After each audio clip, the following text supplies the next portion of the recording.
On Air Radio en Charente-Maritime et partout dans le monde, c'est sur www.onradio.com. Ils ont une douche avec un siège en cuir. Ils viennent à la radio en autobus. Ils donnent au Téléthon, mais ils ont un humour pourri. La matinale sur On Air Radio, tous les jeudis, 10h midi. Bonjour à toutes et à tous, comment ça va aujourd'hui en ce jeudi matin ? Bah ça va. Ça va bien ? Ça va, oui. Bon, Très bien. c'est un temps maussade avec lequel nous vous accueillons sur On Air Radio ce matin. Non, c'est pas super folichon, faut être clair, on a un temps un peu mitigé, hein. C'est mi-cochon, mi-vent, mi-pluie, mi-tout ce qu'on veut. Bon, Victor est de retour, comment vas-tu depuis la semaine dernière ? Parce que bon, j'avais annoncé que tu avais passé la journée avec 2 sacs poubelles de chaque côté de ton lit. Est-ce que tu les as remplis ou pas ? Non, mais non, ça va. Ça va mieux. Bon, super, bonne news. Mon petit Ismaël en forme ? Bah oui. Hein. Ouais, la semaine était sympa. Ouais, ça va. Bon, ok. Et puis Chloé ? Tranquille, Super. Ouais. Bon, il manque notre ami Loïc ce matin, puisque celui-ci est parti donc en formation. Hein. Il se forme à des nouveaux métiers. Hein. Il apprend un nouveau métier. Et donc pour cela, il a une petite formation. Et ce matin, malheureusement, il a appris que c'était à 10h30. Donc un peu à l'arrache, il va se rendre à cette formation. Nous, ce matin, on va faire comme d'habitude dans ces matinales, la joie, la bonne humeur. On va vous parler foot tout à l'heure, parce que là, on a quand même une grosse actu foot. Hein. Ça va être assez violent. Sachant que la semaine dernière, tu n'étais pas là pour évoquer un peu le super match du Paris Saint-Germain. Et puis hier soir, le très gros match de l'OL aussi. Et puis c'était quand même mieux, même s'ils ont pris une plus grosse déculottée, c'était quand même mieux que le PSG. Enfin, le PSG voulait juste pas gagner. Ouais, enfin, c'est vrai, on en reparlera, mais c'est vrai que bon, voilà, en ce moment, on peut pas dire que nos équipes elles soient au firmament. Et puis on a l'arrivée de notre ami Zizouillat qui revient au Real. Donc aussi, on va parler un peu plus foot que cinéma ce matin, mais on aura également de la musique, des infos people, enfin voilà, tout un tas de choses pour vous permettre de passer une bonne matinée, et ce jusqu'à 12h bien évidemment, dans la matinale sur On Air Radio. Vous pouvez nous écouter sur www.onairradio.com et en téléchargeant les applis Android et iPhone. Et oui, nouveau DJ star de la scène française, hein. C'est avec Geza Feinstein. Geza Feinstein. Alors tu sais d'où vient ce nom, Geza Feinstein ? Non, pour le coup. Hein. Alors c'est un mix, à vrai dire, entre Gezam Schoonworks, qui est le nom de l'album de Dopplerworks. Donc c'est un groupe allemand qui veut dire œuvre d'art totale. Voilà, il a fait une espèce de mix entre les deux. Donc bon, c'est assez bizarre. Voilà, donc c'est pas simple à prononcer en plus. Hein, donc c'est faut avoir l'habitude quoi. Plus l'habitude. Bah, c'est de l'allemand quoi. Oui, si, non, c'est pas terrible. Pourtant Geza Feinstein c'est un français. Exactement. Son vrai nom c'est Mike Levy. Ouais, c'est stylé comme nom. Voilà, donc il est originaire de Lyon et il a fait son premier maxi en 2008 sur un label qui s'appelait OD Records, un label de techno. Et voilà, et aujourd'hui, il se produit autrement, puisque là il sort il a sorti un nouvel album là en début de mois, avec une grosse collab d'ailleurs. Il y a Pharrell Williams.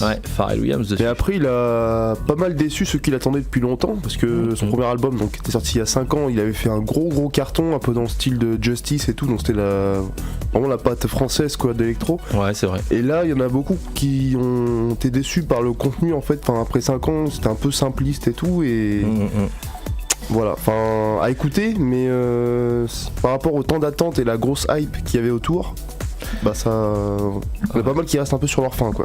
C'est vrai, c'est souvent comme ça quand des artistes comme ça ils sortent un ou deux singles qui c'est des tueries, c'est super, et puis après voilà il y a un temps on prépare un album et puis des fois c'est vrai que sur l'album on s'attend à voir des trucs un peu énormes et puis bon voilà ça reste de la bonne. Après c'est pour le coup j'ai plutôt bien aimé, mais je pense que les gros fans de la première heure ils trouveront pas trop leur compte quoi.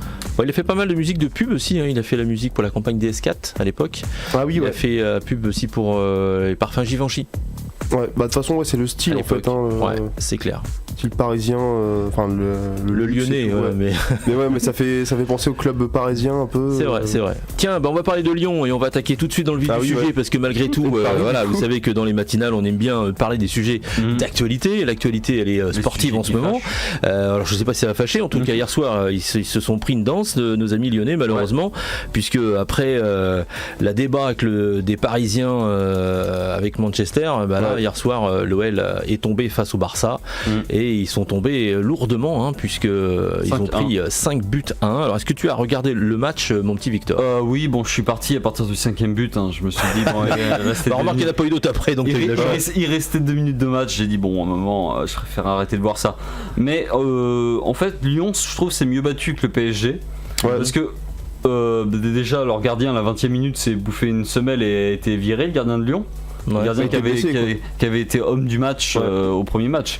Et qui avait lâché. C'est vrai que Anthony Lopez a fait un bon début de match en plus. Ouais, en plus il a un très bon début de match et tout. Mais du coup, gardien blessé, voilà. Bon, l'autre a essayé de faire le boulot comme il pouvait, mais bon, en Ligue des Champions, quand tu débarques face au Barça, face à du Messi, Suarez, et t'as plutôt l'habitude de jouer face à Caen, quoi. C'est pas tout à fait pareil, quoi. C'est clair. Et puis le Barça avait tout simplement envie de gagner à domicile. Messi s'est amusé avec la défense. Enfin, but de décisif quand même. C'est ça, mais on sentait quand même que Lyon avait envie de gagner. Ils sont juste fait rouler dessus par manque de niveau. Quoi, le début de deuxième mi-temps était pas mauvais pour Lyon. En plus, ils ont réussi à réduire le score. Il y avait que 2-1. Mais bon, le Barça était au-dessus. Quoi. Ouais, c'est clair. Mais en fait, ils avaient pas le niveau pour passer pour moi. Enfin, ils sont tombés face à trop lourd pour eux, quoi. Alors que le PSG, ils ont le potentiel, quoi. Ils avaient le potentiel, mais ils ont réussi à gagner 2-0 à Manchester. Pour moi, le souci du PSG, c'est qu'ils veulent pas gagner en fait. Parce que, genre, ils ont fait tellement d'erreurs de débutants, mais vraiment, genre, au football, le premier truc qu'on apprend, c'est jamais dégager dans l'axe. Le gars, à un moment, il décide de faire une passe dans l'axe comme ça pour le plaisir, et après, il y a contre-attaque, il y a but, enfin. Alors que moi au foot on m'a toujours dit dans le doute t'envoies en touche. C'est ça. Et du coup pour moi c'est des grosses erreurs. Après bon il y a l'erreur de Buffon aussi. Mais bon pour moi déjà je vais faire jouer Buffon. Moi déjà dès le départ j'aurais mis Areola. Mais bon chacun. Ouais pour le faire progresser en fait. Vu que c'est un jeune tu mises dessus. Puis il avait fait des très bons matchs avec l'équipe de France face à l'Allemagne par exemple. Enfin pour moi il avait Buffon pour moi il a le rôle un peu d'entraîneur et de jouer face à. Oui voilà pour encadrer les jeunes en fait, les jeunes gardiens. Parce que tous les gros matchs quoi. Après on peut pas lui en vouloir, bon il a fait une boulette mais bon c'était le match où il fallait pas la faire quoi. Ah c'est clair. Et après Kipembe qui décide de sauter en mettant les bras au-dessus de sa tête là, enfin je sais pas ce qu'il tente, une chorégraphie peut-être. Mais bon après après mettre un penalty c'est vraiment à l'entrée de la surface, la main est pas tant décollée que ça parce que dans un mouvement ça peut. Oui c'est vrai que c'est sévère quand même. Mais bon il y avait penalty quand même, enfin voilà. Dans l'esprit finalement, qui est penalty ou pas. Enfin, je trouve que des fois le penalty, alors que le mec c'est pas une intention. Oui. Ouais. Que le mec il mette la main et que tu dises penalty, là je suis d'accord. Mais le mec tu sautes, tu prends le ballon dans le bras, il suffit qu'en sautant tu veux donner un peu d'élan et on te met penalty. Dans ces cas-là on fait coup franc ça direct. Ça pose toujours problème. Ou un truc, mais penalty, là t'es sûr que le mec, voilà, c'est ultra sévère quand même. Alors quand tu vois des tacles des fois qui sont ultra appuyés où le mec il se prend juste un jaune ou le mec il a rien, il a juste une tape dans le dos en disant bon la prochaine fois ça va pas aller. Alors que le mec voilà, il a pas fait une énorme faute non plus. Bon, je trouve que des fois c'est un peu sévère. Il n'en reste pas moins que de toute façon il y a un arbitre, c'est lui, c'est l'arbitre, c'est lui qui décide. Je trouve ça bête parce que ça existe la règle du coup franc dans la surface de réparation. Rarement. Ce que je disais, c'est dans certaines conditions. C'est quand je crois le joueur fait un retrait au gardien et que le gardien la prend à la main, alors qu'il normalement il a pas le droit quand c'est un retrait au pied. Tout à fait. C'est ça. Et en fait pour les fautes vraiment involontaires dans la surface ça devrait être ça en fait. Ouais. Bah oui, ça éviterait une grosse sanction un peu litigieuse. Après, ça serait à l'appréciation de l'arbitre aussi. Mais maintenant, le souci, c'est qu'on va en reparler après pour le match de Lyon avec le penalty inexistant, le premier penalty. C'est que le problème, c'est que la VAR, en fait, ils s'en servent un peu quand ils veulent. Pour moi, soit on la met et on regarde tout le temps, quitte à couper le jeu comme au rugby, mais pas mettre de temps additionnel. Enfin, genre couper le chrono, quoi, le temps de regarder, et bien préciser, faire comme au rugby, parce que j'ai regardé un peu de rugby récemment, j'ai trouvé des bons trucs en tout cas dans le rugby vidéo retransmis à la télé. C'est le fait qu'on entende l'arbitre par rapport à ce qu'il fait. Tout à fait. On entend l'arbitre, on a un visuel sur ce qu'il fait, et il devrait mettre par exemple dans les stades un écran avec marqué ce qu'on voit à l'écran de la VAR quoi. C'est vrai que le rugby, moi je suis fan de rugby, je suis souvent au stade. C'est vrai que le rugby ça c'est bien. Tu vois, t'as une faute, même pour le mec qui connaît pas, hop on t'indique quelle est la faute, t'as un panneau avec quel type de faute, en avant, n'a pas lâché le ballon, enfin même hein. C'est vrai que l'arbitre il a un petit micro, il a le droit à la vidéo, donc s'il est pas sûr, hop il peut demander la vidéo, il regarde, il a d'autres juges à côté qui lui disent ouais là tu vois le ballon il est sorti il n'est pas là, oui, il est derrière l'embut. Enfin, là au moins, tu es sûr que dans ta décision, tu as moins de risques quand même de te retrouver avec une décision très litigieuse. Et puis les gens voient vraiment ce qui se passe. Et puis surtout, des fois, qui ont des influences majeures sur l'avenir des fois des clubs. Parce que là, malgré tout, PSG, ils ont une manne financière, ça va, ils sont bien. Mais tu as des clubs qui vont progresser. Il suffit d'un match comme ça ou pour une erreur d'arbitrage. Puis ils se font reléguer. Et le mec, ils se font reléguer, c'est terminé, c'est plié. Alors que tu as des. Voilà. Donc je dis, c'est vrai que c'est dommage que le foot reste un peu sur ses acquis et n'essaie pas de progresser un petit peu au niveau de l'arbitrage et qu'on puisse avoir des décisions qui soient claires, nettes, précises, transparentes. Et t'as raison Victor, des fois je me dis voilà, on sait pas ce qu'il dit l'arbitre, il lève son carton ou il lève pas, ou il dit qu'il y a une faute, comment on décide voilà, en plus ça change beaucoup d'un arbitre à un autre du coup. C'est clair, c'est quoi le critère à vrai dire, mais même la règle, moi je te dis la règle de la main dans la penalty, c'est très contesté à chaque fois, il y en a qui disent il décolle les mains donc forcément il y a penalty, d'autres qui disent c'est pas juste. C'est involontaire, regarde des fois j'ai vu des mains, le mec il tape un corner, le mec avec la tête, il fait une tête en arrière, le mec derrière il avait sauté, il s'y attend pas, il est comme ça, il prend le ballon dans le banc, penalty. Penalty de quoi? Dans le mec il a pas sauté, il a pas plongé pour arrêter le ballon avec les mains quoi. C'est pour ça que des fois on voit d'ailleurs les joueurs quand ils défendent, ils ont les mains dans le dos, enfin ils gardent leurs mains collées dans le dos. De toute façon là les joueurs africains ils jouent avec des menottes maintenant, ils ont les mains attachées dans le dos, ils arrivent sur le terrain comme ça, ils veulent pas être emmerdés. Bon bref, en tous les cas Lyon, c'est pas bon pour eux, donc là on a plus du tout, c'était la dernière chance. Et puis on a, tu voulais faire un petit point peut-être sur le match de PSG du coup, non? Déjà je vais dire les scores d'hier du coup. Ouais, les scores 5-1 pour le Barça face à Lyon. Approche-toi un peu de ton micro. 5-1 le Barça face à Lyon. Et le Bayern de Munich a perdu à domicile 3-1 face à Liverpool. D'accord. Donc Liverpool est qualifié parce qu'il y avait eu 0-0 au match aller. D'accord. Donc voilà. Donc ça c'était pour les matchs d'hier. Les résultats d'hier, ouais. Ok, donc bon là ça c'est bon. Oui, du coup pour le PSG, comme j'ai plus ou moins tout dit, ils voulaient pas gagner. Enfin. Après c'est vrai que c'est vraiment la mentalité quoi, qui montre pas vraiment une mentalité de gagnant, de vainqueur. Après les retours de certains joueurs, t'as vu, c'est ce qu'ils ont dit, ils sont arrivés un peu en disant on n'a pas pris le match comme on aurait dû le prendre. Ils sont arrivés en disant c'est bon, on a gagné 2-0 chez eux, on va gagner 2-0 chez nous. Oui, sauf que le souci dans ces cas-là, c'est que Cavani en fait qui a vraiment une mentalité de guerrier, mais les autres. Après je comprends pas, putain, t'as un entraîneur, le mec dans les vestiaires déjà à la mi-temps, je leur mets une ramonée moi. Enfin les mecs même avant le match déjà. Je leur dis les gars, là vous avez pas le droit de perdre, c'est interdit de perdre. Toi les mecs tu dois les motiver quoi. C'est ça. Si à un moment donné tu bois beau avoir le boulard, t'as quand même des oreilles quoi, tu vois. Les mecs sont payés 20 briques ou 50 briques à la minute, tu vois. Et faut aussi prendre en compte que l'équipe en face a faim. En plus, tout simplement. C'est les Anglais aussi, eux qui jouent quand ils arrivent, c'est comme au rugby, et les mecs quand ils arrivent, regardent l'autre jouer l'Irlande. Ouais, puis ils ont déjà gagné des Ligues des Champions, Manchester, c'est pas les PNQ du coin. Enfin, du coup, c'est pour ça que pour moi, même si tu sais, entre guillemets, tu fais j'ai gagné d'avance ou quoi, tu sais que l'adversaire va te bouffer en fait au final, donc tu joues pas sur tes acquis quoi, t'essaies d'y aller à fond. Les mecs ils vont venir gagner aussi. En plus, même si c'était des jeunes du centre de formation et tout, pour une bonne partie, c'est pas une raison. Les mecs c'est une institution quoi, donc ils ont été formés dans la mentalité de Manchester United. Non, puis attends, nous on est allé gagner 2-0 chez eux, ça veut pas dire qu'eux ils vont pas venir gagner 2-0 chez nous. C'est ça aussi. La preuve c'est qu'ils ont gagné 3-1, donc les résultats 3 buts à l'extérieur, ils ont fait la manne terminée. Pour moi il y a eu des erreurs quand même de la part de l'entraîneur, parce que mettre Mbappé en pointe, Mbappé qui est le premier à dire vous me parlez pas d'âge ou de trucs comme ça parce que je vais être jugé par rapport à mes performances, mais il est pas attaquant de pointe. Pour moi c'est le balancer un peu au lion comme ça. C'est vrai.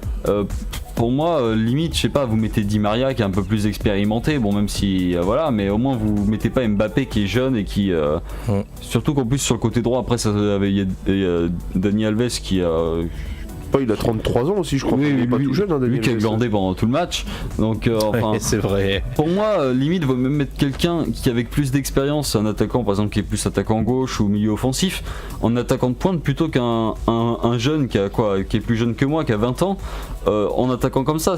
Il était très bon, personne dit c'est le futur Zidane ou c'est le futur n'importe qui, mais c'est pas pour autant qu'il faut le laisser tout seul. Enfin, il peut pas faire la différence.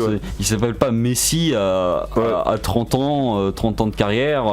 Je fais ce que je veux dans une surface, même Ronaldo.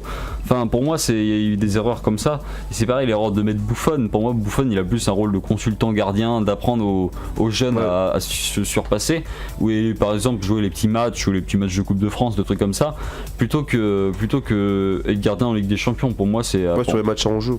C'est ça. C'est vrai. Non, c'est vrai que là c'est voilà mon PSG en tout cas c'est clair. Et enfin on a une grosse actu sportive cette semaine puisque là on a eu un événement quand même inattendu. C'est le retour de notre ami Zizou au Real Madrid. Bon là j'avoue que ça a été énorme surprise quand même. Ouais. En parlant du Real Madrid, du coup j'ai regardé le match Ajax-Real Madrid. Ouais, alors pour moi c'était un des plus beaux matchs que j'ai jamais vu de ma vie, vraiment. Ah ouais. J'ai vraiment, moi qui suis plutôt, si je devais être, on va dire j'ai pas de club favori, mais bon c'est l'équipe de France quoi, mais si je devais vraiment avoir un club favori, ça serait l'Ajax. Parce que mon père m'a toujours dit que c'était un grand club, tout ça, enfin j'étais baigné. Baston et compagnie, on a eu des joueurs de ouf. Ouais, puis sûr. Cruyff, Cruyff, tout ça. Mon père m'a toujours dit l'Ajax c'est un putain de club, enfin pour moi. Ça a été, ils ont eu 10 ans de folie quoi. Ils ont tout gagné. Et pour moi, Cruyff de toute façon il a tout gagné en tant que joueur et en tant qu'entraîneur à Ajax. Et ils ont quand même 4 Ligues des Champions. C'est lui qui a inculqué ce jeu de passe au Barça aussi. Oui, bien sûr. Tout à fait. Et de toute façon c'est pour ça que le stade s'appelle Johan Cruyff Arena, je crois là-bas. Ouais, c'est ça. Parce qu'il est décédé malheureusement, donc forcément voilà. Mais l'Ajax, pour moi, ils ont genre roulé sur le Real. C'est pas le Real qui a mal joué. Forcément, ils ont pas extrêmement bien joué, mais c'est pareil, le Real voulait pas gagner et l'Ajax était beaucoup trop fort. Enfin, moi je me suis régalé tout le match. Il y avait Tadic qui lâchait des roulettes là en plein milieu, qui dérouillait tout le monde. Moi j'étais en mode mais qu'est-ce qui se passe? Je pense que j'ai dû faire 5-6 malaises pendant le match. Vraiment, le gars qui marque un coup franc direct à Thibaut Courtois de l'autre coin du truc, j'étais en mode non mais c'est pas possible, faut arrêter ça. Et vraiment j'étais pas bien. Et du coup pour en revenir à ça, pour moi c'est pour ça que pour moi le Real, que Zidane revienne, c'est un bon truc. Parce que, par contre oui, c'est sûr qu'on est tous d'accord sur le fond de dire voilà, je pense qu'aujourd'hui le Real ils étaient vraiment des perditions avec tout le départ en plus après Ronaldo et compagnie. Je trouve ça un petit peu injuste parce que personne derrière parce qu'ils ont dit maintenant que c'est Zidane qui est là, budget illimité, on recrute tous les Qataris du coin pour donner de la thune. Par contre l'autre entraîneur il pouvait aller se brosser. Ouais, c'est clair. Lui il a dû faire avec les restes fond de placard et après on l'engueule le fait qu'il soit nul. Après je pense. Après, il y a deux trucs à effet de cause. Je lisais dans un journal espagnol. Ils disent quand même que le fait que Zidane revienne, déjà, il y a du partenariat qui revient au Barça, au Real, alors qu'il était parti. Donc tu as déjà des sponsors, des partenaires importants qui avaient dit Ronaldo s'en va, Zinedine s'en va. Enfin voilà, il y a plein de joueurs quand même de talent qui étaient partis. Ils se sont dit nous on retire nos billes. Là effectivement, je pense que la condition, il a dû négocier quand même son retour. Zinedine, il doit ramasser épée déjà. Je pense. Il prend un gros risque en fait parce qu'il est parti sur 3 ans d'affilée où il gagne tout. Là il revient alors qu'ils sont au fond du trou. Et là il revient pour donc un peu comme Henry quoi. Je pense que je suis pas sûr que l'autre entraîneur Henry avait jamais coaché avant. Il avait que Clarès, mais je pense que Zinedine a une portée de communicant et un impact sur le monde du foot, une image qui est super importante. Donc là tout de suite il y a eu un retour financier important et je pense que Zinedine a dit ok, moi je veux bien revenir mais une seule et unique condition, vous faites en conséquence pour que je puisse avoir de quoi acheter des joueurs. C'est ça, Et je pense qu'il veut refaire une belle équipe et qu'effectivement à partir de là où lui son annonce a été faite qu'il revenait, je pense que les investisseurs sont revenus en même temps. Il a avoué qu'il avait 2 priorités, c'était en recrutement, c'était Hazard et Mbappé. Oui, sauf que Mbappé pour l'instant il est au PSG, mais a priori d'après ce que j'ai dit, il a dit que l'année prochaine il resterait au PSG. Ouais, mais après ça, il l'a dit avant l'arrivée de Zidane. Non. Moi j'ai vu là qu'il avait encore dit pas avant là. Il a dit non, moi je reste l'année prochaine là. Bon, après comme d'hab ils disent ce qu'ils veulent pour un peu faire monter les enchères et tout. Après pour moi ça serait Mbappé a passé 2 ans au PSG, merci, au revoir. Enfin pour moi maintenant il devrait aller au Real pour avoir un peu de concurrence parce qu'au PSG il a une place trop il a un fauteuil quoi. C'est ça, il est trop bien assis, truc comme ça, pas de concurrence et c'est pas comme ça qu'il évoluera. Ok, il est dans le meilleur championnat français, ça permet d'être meilleur buteur du championnat français. Ça s'arrête là parce que bon à part ils ont pas. C'est ça Et en fait ça fait 10 ans qu'ils gagnent le championnat de France. Pour monter un palier au-dessus au niveau européen, il faudrait quoi qu'il bouge. Mbappé il peut rester en France toute sa carrière et faire une carrière bien mais sans plus quoi, enfin gagner plein de championnats de France et tout, peut-être une Ligue des Champions mais à mon avis ça sera pas avec Paris quoi qu'il arrive. Et pour moi c'est le bon moment parce qu'en fait si Hazard est recruté, du coup le joueur qui s'appelle Vinicius Junior qui est normalement côté gauche va passer côté droit normalement, c'est un jeune qui est né en 2000 je crois, donc bon très jeune et comment dire, Mbappé est aussi très jeune et pour moi les deux ils pourront que se tirer vers le haut parce que les deux c'est un peu le même style de jeu. Pour moi les deux ils ont tous les deux envie d'avoir une place titulaire au Real Madrid, et tout de suite c'est-à-dire que Mbappé devra ressortir le meilleur de lui-même pour pouvoir être titulaire et pouvoir passer devant, et avec Zidane je pense qu'il peut atteindre cette capacité là. Donc pour moi ça serait le bon moment pour lui de partir du PSG, parce que le PSG prend l'eau, et entre nous je pense pas que son avenir est là-bas quoi. Enfin c'est sûr. C'était bien au départ de pas partir de Monaco et directement aller au Real, tout ça, parce qu'il aurait pu faire une gourcuff et passer sa vie à couper des citrons. Oui, c'est clair. Mais c'était bien le PSG, comme ça il a eu 2 ans pour vraiment rentrer dans une grande équipe et montrer ce qu'il pouvait. Ça pour faire une étape juste au-dessus quoi. C'est ça. Mais pour moi maintenant l'étape juste au-dessus c'est le Real Madrid ou un plus gros club quoi. Enfin pour moi de toute façon déjà Mbappé pour moi il devrait pas aller dans un club anglais, parce que pour moi il a pas le style de jeu anglais. Et combien de joueurs se sont cassés les dents à aller en première ligue à chaque fois c'est ça. Il y a Cantona qui a marché quoi. Ouais, Henry aussi. Ouais, Thierry Henry, Eric Cantona. Il y en a pas beaucoup, des Français qui ont vraiment brillé. En ce moment il y a Pogba qui marche bien, mais bon lui c'est un peu c'est mitigé Paul Pogba il est comme la marée, un coup il est en haut, c'est ça. C'est ça. Mieux depuis qu'il y a c'est clair. Mieux depuis le nouvel entraîneur quoi. Ouais, c'est vrai. Mais voilà, c'est vrai que c'est des caractériels quand même ces joueurs. Puis Cantona, on voit physiquement fallait le bouger quand même. Enfin, c'était pas le. Oui, mais enfin bon, il a quand même amené. Non, mais je parle de ça dans le sens Mbappé. Je pense que le premier tacle qui se mange à l'anglaise, il perd sa cheville. Enfin, pour moi, Mbappé, il a plus le style rapide espagnol, où vraiment faut aller rapidement. Il y a peut-être un peu moins de contact, un peu violent. Pour moi, c'est mieux pour lui. Alors que s'il allait en Angleterre, il se mangerait des gros défenseurs qui lui lâchent des coups d'épaule en plein dans la c'est un jeu un petit peu plus dur. Ouais, c'est ça. Et pour moi, c'est pour ça que pour moi, à mon avis, il s'épanouirait pas là-bas, alors que soit il va en Italie, soit il va en Espagne, je pense. Enfin, du coup, pour moi, ça serait le moment de partir. Bon. Parce que est-ce que le PSG va vraiment faire une meilleure Ligue des Champions l'année prochaine ? On verra bien. Moi j'y crois pas. Enfin pour moi le PSG n'a pas assez la culture de la gagne de la Ligue des Champions. C'est vrai qu'ils jouent avec beaucoup d'argent et je pense que ça les conforte dans leur... on dirait en fait une équipe d'enfants. Et puis ils gagnent le championnat à chaque fois, donc pour eux c'est justifié. Comme j'en parlais à mon père avant de venir, c'est pas en s'entraînant face à des clubs Caen, Bourg-en-Bresse, n'importe quoi, qui vont s'améliorer. Le problème c'est qu'il faudrait qu'il y ait 2-3 autres gros clubs. C'est ça, 4-5 clubs plus gros en France, parce qu'il y a Lyon qui arrive à peu près à rivaliser avec eux. Il y avait Monaco à une époque, mais bon, ça a duré un an ou deux. Bon, Monaco mais ils reviennent quand même un petit peu depuis qu'ils ont recruté. Ils vont pas être relégués, je pense pas. Oui, mais bon voilà, c'est pas incroyable. Ils vont pas être dans le haut du panier non plus. De toute façon, quand tu commences à être avant-dernier à la moitié de la saison, tu peux pas être premier. Non, c'est clair. Ou alors faudra un miracle. Il faudrait qu'ils fassent des gamelles. Gamer les buts, tu vois, à chaque match. C'est ça. Pour moi, faudrait que le niveau de la Ligue 1 se monte entièrement. Je dis pas qu'il y ait que des gros clubs, mais qu'il y ait par exemple au moins 4 autres clubs juste du niveau de Lyon en fait, histoire qu'ils aient au moins de quoi se taper quoi. Qu'il y ait une vraie concurrence quoi. À une époque le PSG-OM c'était le truc, c'était quasiment une chance sur 2 que club gagne. C'était super indécis quoi. Alors que là ça fait combien de temps que l'OM n'a pas gagné Ça va faire 4-5 ans au moins. C'est ça. Et donc c'est ça que je trouve ça ridicule, c'est que le PSG roule sur tout le monde en France. Mais du coup, ils se retrouvent face à des adversaires plus forts qu'eux ou équivalents, mais ils gèrent pas la pression parce qu'ils comprennent pas. Ils comprennent pas quand il y a une accélération de balle qu'il faut aller dessus parce que c'est pas quand ils vont pas louper leur centre et donner à mamie quoi la balle dans le public. Non mais on l'arrête plus là. Victor, il est parti. Là. Non mais ce qui m'énerve, c'est que le problème c'est qu'ils tiennent pas la pression.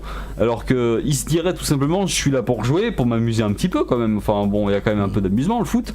Et déjà ça serait mieux parce qu'ils se mettent trop la pression. Ligue des Champions, il y a pas plus haut, Mais au final c'est les premiers à bégayer donc. C'est vrai. Je trouve ça bête quoi. Bon, en tous les cas, sur ces bonnes paroles, on en reparlera un petit peu plus tard dans cette matinale. On va partir tout de suite faire un petit tour en musique avec Feder qui sera présent au Stéréo Park cet été. Feder sur Honey Radio avec Bryce Vine et Dan Kaplan pour ce titre Control. Ils seront donc le 19 et 20 juillet Feder au Stéréo Park, festival électro de la Corderie Royale à Rochefort. Ils seront bien accompagnés puisque les les premiers artistes annoncés. J'ai un peu de mal ce matin. On a donc Feder qui sera là le 19 juillet et le 20 c'est Offenbach et je pense qu'on aura très prochainement les nouveaux artistes qui viendront sur cette line-up. J'ai hâte de savoir quand même. On a de savoir. Ouais, en tous les cas, sachez que nous serons certainement sur place pour ces 2 jours de festival avec des émissions en live et puis on aura des chroniqueurs, nos chroniqueurs et on a même recruté un recruteur un peu spécifique. Normalement. C'est Eugène de Rassignac qui sera avec nous, qui avait fait d'ailleurs le warm-up l'année dernière. Voilà pour le festival, vous pouvez déjà réserver vos places, hein, vous allez sur www.stereopark.com et la billetterie me semble-t-il est déjà ouverte et vous verrez il y a toutes les infos sur le camping etc, avec un truc de fou, il y a plein de jeux, il y a plein de choses, ça va être ultra sympa. Alors la semaine dernière on avait annoncé le décès, mais tu n'étais pas là Victor, du chanteur de Prodigy. Je pense que tu as entendu bien évidemment cette mauvaise nouvelle. Donc Keith Flint, et on a lu hier soir, enfin j'ai lu hier soir que les causes de sa mort ont été révélées, les premières conclusions de l'autopsie. A priori il s'est pendu. Donc ça c'est pire que tout je trouve. En plus, c'est glauque en fait. C'est pas terrible quand on connaît quand on connaissait la niaque de chanteur, son côté un peu voilà rebelle et tout quoi. Exactement. Donc pas terrible. En tous les cas, profitez-en pour découvrir ce groupe. Si vous ne connaissez pas Prodigy, vous pouvez aller sur YouTube écouter plusieurs de leurs titres qui tournent et puis acheter des albums, des gros classiques. Vous allez voir. Si vous êtes un peu fan de techno et autres, c'est des titres qui vont vous plaire. Je pense que beaucoup de gens ont déjà entendu leur musique, mais sans savoir que c'était eux. Ah, c'est bien possible. Il y en a beaucoup dans les films, des pubs. Enfin, c'est quand même un emblème, enfin Prodigy c'est un emblème qu'on retrouve partout dans la pop culture. Exactement, c'est des groupes qui reviendront comme les Kraftwerk ou ces gens qui ont donné quand même une identité à la musique avec des morceaux très spécifiques, très particuliers. Donc à découvrir ou à redécouvrir pour celles et ceux qui veulent savoir qui est Prodigy. Alors deuxième annonce, alors dommage Loïc n'est pas là mais on l'avait plus ou moins entendu parler, il l'avait plus ou moins esquissé la semaine dernière dans sa présentation. Bohemian Rhapsody, une suite pour le biopic sur Queen quand même. Une suite. Exactement. Alors la semaine dernière on en a parlé brièvement, je sais pas si vous avez vraiment suivi l'affaire, mais on en a reparlé hier ou avant-hier avec Loïc quand on préparait cette émission. Et a priori le triomphe planétaire du film Bohemian Rhapsody et qui a valu donc un Oscar à Rami Malek.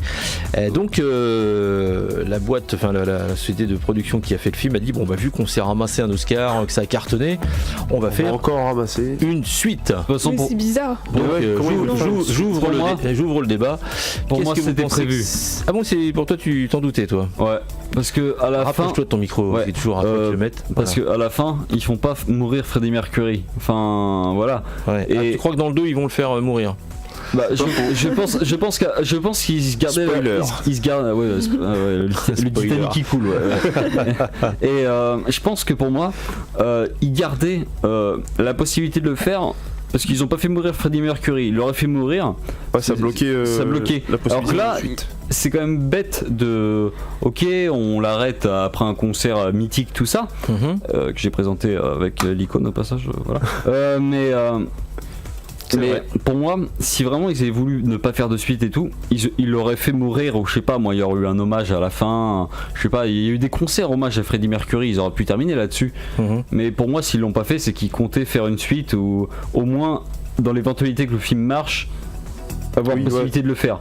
Pour moi, c'est pas anodin de pas l'avoir fait mourir à la fin. la possibilité, quoi. C'est ça. Mais alors moi, je me pose la question. Enfin, je sais pas, c'est pour ça que je voulais ouvrir le débat avec vous ce matin là-dessus. C'est ils vont mettre quoi dans la suite? C'est ce que ça va pas durer longtemps. C'est-à-dire qu'à ton avis, ils vont faire quoi? Ils vont faire plus son côté privé, parce que là, on a eu plus le côté musical, mais pas sa vie. Pour moi, ça sera. On a vu de toute façon quoi qu'il arrive la fin de vie de Freddie Mercury. Soit ils reviennent un peu en arrière.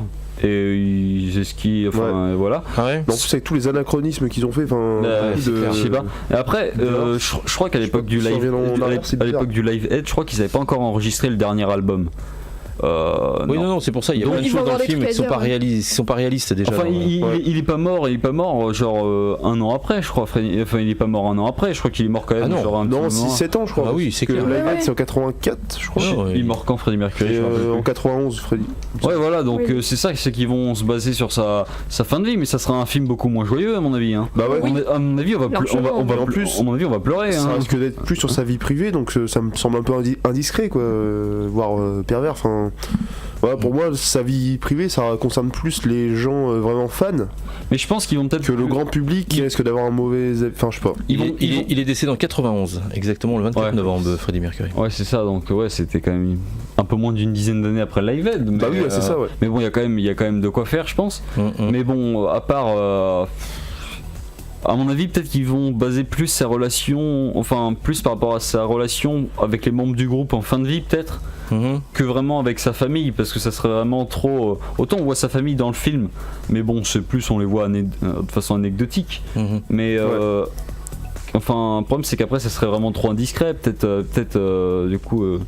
Mais honnêtement, est-ce que vous pensez pas, enfin moi je trouve ça, enfin, tu fais un film, de l'argent, quoi. Tu fais un biopic. Ça marche, voilà, même si le film est pas une grosse tuerie, enfin c'est pas, pour moi historiquement parlant, c'est pas un film qui reflète véritablement la carrière de Queen, etc. Mais bon, ça reste un super film, c'est sympa, c'est un film que tu peux aller voir en famille, le son est top, voilà, c'est la musique de Queen, la mise en image est pas mauvaise, enfin voilà, il y a de bons trucs. Pourquoi les remettre une couche derrière pour essayer de faire un truc avec une histoire que tu viens déjà de raconter une première fois?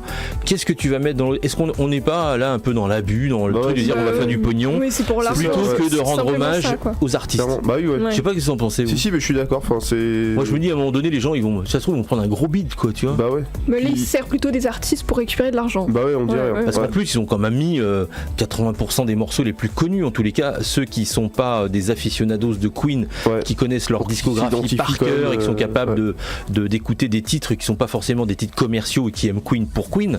Là ils ont quand même mis 80% des titres qui ont été le plus diffusés à la radio, tout ça. Donc ça veut dire le grand public, quoi. Mais qu'est-ce qu'on va faire demain? On enlève la partie musicale et on fait qu'un film sur Freddie Mercury. Puis du coup ça va être juste un prétexte en fait pour faire un autre film. Enfin, c'est bizarre. Ouais, je suis resté un peu sur ma faim. C'est pour ça que je voulais qu'on échange un peu là-dessus. C'est dommage, je trouve. À mon avis, ça risque d'être ridicule parce que ils ont quand même mis les musiques de Queen.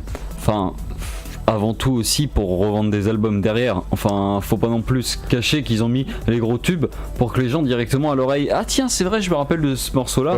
Mais tout est fait exprès, vraiment. C'est ça. Et le problème, c'est que là, ils vont faire quoi? Ils vont faire un film. Ils vont faire un film Queen sur la fin de vie de Freddie Mercury, trop triste, avec toutes les musiques inconnues de Queen. Je pense pas. Ou alors, je pense qu'ils vont faire un film sur le biopic. Ça, en fait, ça va être un vieux documentaire. Mais je pense qu'en fait ça risque d'être ridicule, ils risquent de faire un film sur la fin de vie de Freddie Mercury en balançant tous les gros tubes qu'ils peuvent par-ci par-là, et ça va être ridicule, enfin à mon avis ça se terminait, je sais même plus sur quoi il se termine comme morceau je me souviens pas, pourtant j'ai regardé plein de fois, mais Bohemian Rhapsody. Bon, peut-être oui, mais en tout cas ça se termine ça se termine pas par The Show Must Go On. Non. Mais du coup je pense que dans le 2 ça peut se terminer par The Show Must Go On, tout ça, le show continue, tout ça. En tous les cas, je rappelle juste 875 millions de dollars de recettes au box-office. Bon, je pense que ça leur a fait tourner la tête, je pense qu'on est d'accord. Et vous savez combien ils ont vendu d'albums en France suite à ça avec les Greatest Hits, les Platinum Collection? Non, mais 180 000 exemplaires. Ouais, voilà, c'est pas sûr. Donc t'imagines le truc, enfin c'est la machine à pognon quand même. C'est clair que. Mais après de là à refaire un deuxième film sur. Pour moi c'est débile. Ils auraient dû se dire on fait un biopic sur quelqu'un d'autre, limite. Ça devient un peu pompe à fric, quoi. Enfin, quitte à faire un biopic, il y a le biopic sur Elton John que je crois qu'il est en préparation aussi, on en avait parlé. Là je crois que ça va être la grande mode, je crois qu'on va s'en bouffer pendant quelques années maintenant, parce que... Par exemple, un biopic sur David Bowie, ça pourrait être sympa, parce que moi David Bowie, je veux dire, de sa vie je connais pas grand chose non plus, donc ça pourrait déjà m'apprendre quelque chose de plus. C'est une icône aussi. Surtout qu'il a fait un titre quand même avec Queen, un titre qui a cartonné, qui a marché. Donc bon voilà, ça aussi par exemple on les a pas vus. Autant il y a eu des erreurs dans les collabs en expliquant que Michael Jackson était venu à un enregistrement, mais il est venu quand ils ont enregistré justement un des titres phares de Queen, et où il y a le truc à la basse là, tu sais, comment il s'appelle ce morceau, Another One Bites the Dust. Another One Bites the Dust. Voilà, on sait que c'est presque lui, Jackson, avec le bassiste de Queen, qui lui a dit putain ça c'est bien ce morceau, enfin cette ligne de basse c'est sympa, tu peux pas la remettre. Bon voilà, alors que là le mec il est dans le studio, il est tout seul, enfin ça colle pas à la réalité, quoi, tu vois, c'est un petit peu c'est simplifié, oui. C'est très scénarisé quoi. Bon, en tous les cas, on verra. C'est une annonce qui est tombée. Voilà, Bohemian Rhapsody, pourquoi pas une suite en tous les cas de ce film, voilà, qui a rapporté, je le rappelle, 875 millions $ de recettes, ce qui est assez énorme. C'est énorme. Pour un film qui est pas un blockbuster, c'est clair, sans effets spéciaux. Voilà. Bon bref, Lady Gaga a annoncé être enceinte. Donc de son nouvel album. Alors voilà, donc la pop star a annoncé qu'elle arrivait avec son nouvel album. Elle aussi, je pense qu'elle va sur la vague du fait qu'elle ait reçu un Oscar grâce à Slow, la chanson du film A Star Is Born. Ouais, mais ça c'est plutôt normal. Oui, voilà, c'est logique, ça va dans la logique. Ça faisait quelques temps qu'elle n'avait pas sorti d'album, je crois, donc. C'est ça, à mon avis, elle a pas sorti un album vite fait. Ouais, pour surfer sur le buzz. Je pense qu'elle le préparait déjà avant, peut-être pendant le film. Enfin voilà. Donc tous les cas en France, l'album s'est vendu à 200 000 exemplaires. Vous voyez, on est à 180 000 des Greatest Hits de Queen, mais elle 200 000 exemplaires de son dernier album. Mal, et les bandes originales. Ouais, c'est bien. Et donc là, elle prépare donc son nouvel album. Donc si vous êtes fan de Lady Gaga, préparez-vous. Elle est en studio et ils annoncent peut-être avant l'été la sortie de ce nouvel album. Est-ce que vous connaissez le groupe 21 Pilots? Oui. Ah, une femme qui dit oui. Chloé, tu es fan de 21 Pilots? Je suis pas fan, mais j'aime bien, je connais. Voilà. D'accord, alors moi je connais pas du tout. A priori, ils ont fait un concert de ouf à Bercy la semaine dernière. Donc j'ai lu hier soir plusieurs articles plutôt sympathiques sur cette prestation du concert. Alors ça m'a justement, je me suis dit tiens, je vais leur poser la question ce matin à l'équipe. Moi je ne connais pas 21 Pilots. Est-ce que Pourtant il y a des titres. Ouais, il y avait une musique qui passait souvent à la radio pendant il y a longtemps. quelques années. J'étais pas fan perso, mais d'accord. Je me souviens plus le nom du titre, mais. Ok, bon. Tu dois connaître. I'm Yours, je crois, ou un truc comme ça. Alors a priori leur titre phare c'est Stressed Out et Head Sen, donc bon. Ouais, voilà, je connais pas véritablement. Alors ce que je savais pas non plus, c'est que ils ont récupéré a priori une partie du show l'humeur de U2 de leur tournée, donc voilà. Je pense qu'ils ont mis un peu le paquet. Recyclage. Enfin, en tous les cas, voilà, il y a eu 2-3 articles hier soir. Je lisais ça. Je vais aller écouter 21 Pilots. Peut-être que ça me dit quelque chose, mais là, brûle pour point, je me suis dit tiens, c'est bizarre. Ah, mais c'est sûr, tu connais. Je connais pas ce groupe, donc je voulais avoir votre opinion là-dessus. Et t'en as pensé quoi du coup? Mais j'ai rien pensé, j'ai pas écouté encore. Ah ok, je pensais pas. Voilà. Non, j'ai dit faut que j'y aille, mais j'ai pas eu le temps ce matin. Je préparais l'émission, je fais plein de trucs, mais là, j'ai pas eu le temps d'écouter effectivement 21 Pilots. C'est pour ça que je voulais vous poser la question avant, mais si a priori on connaît, peut-être qu'un des titres va me rappeler rapidement ça. Est-ce que vous avez vu? Tiens, on va faire un petit coucou. J'ai eu un petit message de Bruno Guillon hier soir. Vous avez vu qu'ils font un 6-9 Tomorrowland Winter, donc ils ont loué un chalet. Donc je dis ça parce que ils font la radio ils font la radio dans le chalet. J'ai ça sur Insta. Voilà, donc ils sont un peu fous furieux. Ils font plein de jeux, plein de trucs, c'est ultra sympa. Donc je dis ça parce que comme les auditeurs de Fun qui font le 6-9 et ensuite ils basculent sur On Air Radio entre 10h et midi, c'est pour ça donc ils sont habitués. Voilà. C'est juste je vais faire un petit clin d'œil à Bruno, c'est mon potos. Donc j'ai trouvé ça sympa. Oui, Tomorrowland Winter, bon apparemment ça a l'air d'être un succès. T'as eu des petits retours? J'ai vu déjà le petit hommage d'Afrojack à Avicii. Ouais, Avicii, exact. Passage. Bon après la foule m'a pas l'air. Non, c'est moi non plus. On est d'accord. J'ai regardé Afrojack en live hier soir. Il avait posté vite fait Bruno aussi une bonne partie du concert sur Twitter. Oui, j'ai pas. Ou alors les caméras étaient mal disposées. Les micros qui prenaient mal la foule, mais genre Afrojack il a lancé le EO, le chant habituel en festival. Personne n'a repris derrière, enfin c'est assez bizarre quoi, j'ai l'impression que c'est le syndrome de la foule française à chaque fois. Ah c'est clair. Non mais alors là c'est tout à fait clair, on en parlait encore il n'y a pas très longtemps. En France les DJ c'est difficile, hein. On appelle ça les DJ du dimanche, mais ils ont pas le choix à vrai dire. C'est-à-dire que t'es obligé de mettre de la musique que les mecs écoutent toute la journée à la radio, sinon les mecs ils bougent pas quoi. Ou ils connaissent pas. Oui mais c'est énorme quand même, c'est-à-dire que là quand même pour mettre l'ambiance ça fait un peu dommage. Qui vit tout en Angleterre, tout ça dans d'autres pays, ils y vont à fond quoi. Les mecs qui viennent en soirée pour danser, tu peux t'éclater, tu peux vraiment jouer, tu peux vraiment faire découvrir des choses. Tu sais que les mecs ils vont être 100% avec toi, ça va sauter dans tous les sens, ça va danser, c'est nickel. Et puis que tu mets de la house, de la deep, de la progressive, de la techno, ce que tu veux. Mais là chez nous c'est justement j'ai un ami qui a il faut avoir le triple album dans les Deux-Alpes et il a passé une de ses meilleures soirées avec des Anglais et des Belges en fait. C'est clair. Parce que les mecs, c'est clair. Ils hésitent pas, et alors que les autres, c'est compliqué, hein. C'est vrai que la France, faire marcher, c'est. À part ça, sinon, au niveau des lumières, de la pyrotechnie et tout, ça a l'air assez balèze quand même. Sachant que c'est en montagne en plus. Ouais, ils ont monté des grosses scènes. Hein. Avec des gros dômes là. Il y a ils ont mis en ligne une petite vidéo justement sur les coulisses. Tomorrowland, j'ai vu ça l'autre jour sur YouTube, sur les préparatifs en accéléré là, tu sais, avec leur espèce de caméra là. Alors, et puis alors c'est difficile parce qu'ils sont obligés de monter donc tout un tas de matériel. Donc ils ont des camions, des trucs spéciaux avec des chaînes, des machins. Sur place, c'est pareil, ils ont essayé d'aménager des espaces spécifiques et pour la presse et pour le truc. Ça doit être une organisation assez dingue. Grosse organisation. Voilà, en tous les cas, bon, petite dernière annonce là avant de partir en musique, ça concernait aussi notre ami Loïc qui n'est pas là ce matin, mais Aladdin et Jasmine chantent Ce rêve bleu dans une bande-annonce féerique. Est-ce que vous l'avez vu ça ? Non, alors apparemment, parce que Aladdin débarque au cinéma, vous avez vu le 22 mai. Avec Will Smith en bleu. Will Smith et machin. Bon, alors... J'ai vu un poster du film, et Will Smith, ils l'ont remis sa couleur de peau normale et sa tête normale normalement, donc peut-être qu'il sera le génie mais pas bleu parce que ça fait un ça fait un bad buzz un peu, je crois. Je préférerais avoir un Will Smith normal mais déguisé, c'est ça, que plutôt qu'un Will Smith bleu avec une tête Bon, à suivre, en tous les cas on verra ça à la sortie le 22 avril, je vous rappelle, c'est la sortie, donc là vous pouvez déjà découvrir la petite bande-annonce assez féerique, hein, il s'appelle Ce rêve bleu, Aladdin et Jasmine qui chantent cette chanson là, qui sera la bande-annonce, la chanson originale de ce film. Allez, on repart tout de suite avec Calvin Harris. On ne peut qu'aimer ce titre de Calvin Harris avec Rag and Bone Man parce que c'est de la super musique, et on en parlait aux antennes avec les garçons, hein, c'est vrai, il faut être réaliste. Hein. Le Calvin timbre Harris, de voix et tout. Ouais, et puis Calvin, il a ce ton. Il a ce talent pour réussir à réunir deux univers assez différents, mais bien quoi.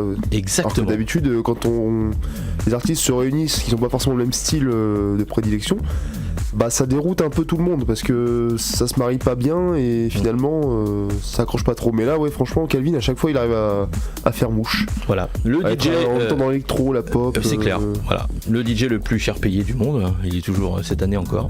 Ouais. Donc on le voit pas souvent, mais quand il vient, c'est pas pour rien. Hein. C'est ça. Je pense c'est aussi qu'il sait ce qu'il veut et il a déjà l'idée en tête. Ouais, voilà. Alors que il va pas n'importe où non plus. Quoi. C'est ça. Dans le sens, on a dit, il allait voir le chanteur parce qu'il s'est dit, il me faut absolument lui pour faire un tube, quoi. Enfin, à mon avis, c'est pour ça aussi c'est le numéro 1, c'est qu'il sait ce qu'il veut, quoi, tout simplement. Et du coup, comme on en parlait, ça fait pas une bouillie dégueulasse de style hybride, pas nul. Ça, c'est qu'il arrive bien à gérer tous les trucs. À mon avis, il a déjà l'idée en tête. Et, en tous les cas, je trouve que c'est toujours très sympa, très propre, très carré. Je sais pas s'il est accompagné en prod ou en post-prod, ou s'il a un ghost producer. En tous les cas, j'ai pas l'impression de ce que je vois sur les réseaux sociaux. C'est lui qui effectivement est au taquet sur la mer. Vu tous les synthés qu'il a et tout. Ouais, c'est vrai. Et bien, félicitations en tous les cas. Voilà, on aime bien sur René Radio. Ouais. Calvin Harris à l'instant. Encore un tube. Encore un super tube. Alors, on annonçait tout à l'heure 2-3 bricoles. Est-ce que vous avez vu le petit clash qu'il y a eu, comme d'habitude, chez notre ami Cyril Hanouna? Il y avait Kin V qui était invité et donc ils sont venus à parler de son nouvel album, La Thérapie. Bon, je suis pas fan, c'est clair. Et puis ils sont venus à parler de Alizée, la chanteuse Alizée. Et là, c'est parti en vrille complet. Donc du coup, il l'a traité de connasse et tout ça, alors qu'elle était pas là. Ah oui, quand même. Non, ça a été. Non, mais cette émission, c'est pour ça que. C'est pour ça que je dis toujours. Voilà, alors bon, je sais que je fais pas plaisir à tout le monde. Je fais un petit bisou à Jeanne en passant. Voilà, parce que je sais qu'elle elle regarde bien. Et après, après, voilà, moi j'ai rien contre, mais je trouve que voilà, l'émission des fois, c'est vraiment entièrement basé là-dessus. Ça va trop loin. Pour faire du buzz, c'est voilà, faut qu'il y ait un mec qui insulte quelqu'un ou qui sorte une connerie. Bref, en tous les cas, là, la pauvre Alizée, elle était pas sur le plateau, elle a rien demandé à personne. Mais je trouve aussi que ça fait un peu l'apologie du harcèlement, parce que c'est clair. Même genre ça lâche par exemple Cyril Hanouna, des fois il lâche des ta gueule aux chroniqueurs, enfin comme ça. Je trouve que c'est pas bon même pour le moral des chroniqueurs. Ils savent que c'est pour rire, mais bon, quand tu manges ta gueule, t'es quand même surtout que c'est une émission qui est beaucoup regardée et tout, et que ce soit pour les chroniqueurs, même pour les gens qui regardent, notamment les enfants aussi. C'est pas un bon exemple, quoi. C'est clair. Alors, il l'a traité de connasse juste sur un a priori, c'est parce que elle avait fait Danse avec les stars ou je sais pas quoi, et donc il expliquait que a priori il y avait une entrée où les artistes arrivaient, voilà, puis elle rentrait par une entrée un peu dérobée. Voilà, parce que c'est pas une fan de la foule, on sait que c'est quelqu'un d'assez timide, hein, elle a été lancée par Mylène Farmer, c'est le même style, hein, Mylène Farmer, c'est ça. Donc il a dit donc elle a le boulard, machin, c'est une connasse, et après il a été s'expliquer en disant oui, mais enfin chez nous, connasse, ça n'a rien de misogyne, hein, tu vois, l'abruti de première, c'est lui, parce que lui il traite les gens de connasse, mais lui quand même, et il faut dire qu'il est quand même pas tout neuf, hein, le gazier. Donc il y a eu encore un gros clash, alors je sais pas où ça va aller, parce que je trouve que sur cette émission ça devient chaque fois, récurrent. Puis ça va répondre au clash, je pense. Ouais, et puis c'est vrai que voilà. Malgré quelques rappels du CSA, mais bon, au final, non, ils font ce qu'ils veulent. Ouais, c'est ça, continue, vu que ça rapporte de l'argent. Voilà. Exactement. Est-ce que vous regardez The Voice là, cette nouvelle saison ou pas, du coup? Non. Ah, moi j'ai juste regardé, c'était quand vendredi? Non, ouais, c'était ça, ouais. Oh, il y avait une fille qui est passée là, c'était chaud. Ouais. Ça s'appelait Coco. Coco, oui. Ouais, qu'est-ce qu'elle faisait? Avec Mika et tout, non mais elle a cru, enfin c'est pas cru. C'est chaud dans quel sens? Bah elle s'est pas cru dans The Voice là. Elle est trop pécho Mika là. D'accord. Oui. Ah oui, carrément. Plutôt dans une émission qui passe après minuit, chaque premier samedi du mois. Non mais sur Twitter après les commentaires ça y a été. Hein. Ah d'accord. J'ai été regarder ça. Forcément ça a dû faire jaser. Ah ouais. Mais Mika il est pas homosexuel? Mais si, mais elle sait pas, elle vient de Moldavie et tout. Elle est dans le déni quoi. Ouais, c'est ça. Non, après, je crois que Mika il est connu internationalement. Ouais, je crois qu'il. Et je crois qu'il est bi aussi. Il est un peu des deux. Je crois que c'est pas un problème pour lui. C'est pas difficile. C'est pas difficile, je pense. Après, il a raison, c'est sa vie. Bah oui. Est-ce que vous avez vu aussi, alors, parce que là c'est quand même un aspect un peu régional, vous avez vu que Nicki Minaj a annulé son concert à Bordeaux. Oui, je voulais en parler d'ailleurs. Eh ben justement, vas-y, je t'écoute, dis-moi ce que t'en penses, que j'ai pas trop d'infos dessus. C'est bizarre, enfin on dirait qu'elle a fait un peu la diva parce que c'était une petite salle, plus petit qu'à Bercy forcément. Et en fait elle a annulé le concert au dernier moment je crois. Alors qu'elle était sur Bordeaux, elle était dans les manèges. Et il y avait qu'une date, non? Ouais, il y avait qu'une date, je crois. Ah ouais, peut-être là. Alors là, il y a un gros bras de fer entre la production et puis et sa production et puis les gestionnaires de la salle. Mais enfin, vous imaginez un peu les mecs pour les problèmes techniques. Oui, c'est ça. Ouais. Ils ont été expliqués une espèce de truc à la con. Mais ouais. C'est bidon. Alors apparemment, elle a fait une vidéo. Alors je l'ai pas vu mais je l'ai découvert ce matin en regardant un petit peu et en préparant cette émission. Apparemment elle a fait une vidéo où elle s'explique, voilà, après c'est son explication à elle, ce qui est pas du tout les mêmes explications que les gestionnaires de la salle, mais enfin soirée cauchemardesque quand même pour les fans français parce que bah, ils ont payé leur place et tout. Ils ont payé leur place. Certains le voyage. 7000 spectateurs quand même. Bah ouais. C'est pareil. Quand tu dis une petite salle. Oui, enfin c'est petite pour elle quoi. Mais 7000 spectateurs. Non, ce qui n'était pas rempli quoi. Qui était à l'Arkea Arena, tu sais, à Bordeaux. Ouais. Donc les mecs qui sont là. Places en tout et on a vendu. C'est clair. Donc ils étaient là les mecs depuis 17h ou 18h. À 20h30, ils étaient toujours là dans la salle et il n'y avait personne qui était sur la scène. Pour rien. C'est ça. Et puis ça commençait à courir le bruit qu'effectivement que voilà le concert allait être annulé, etc.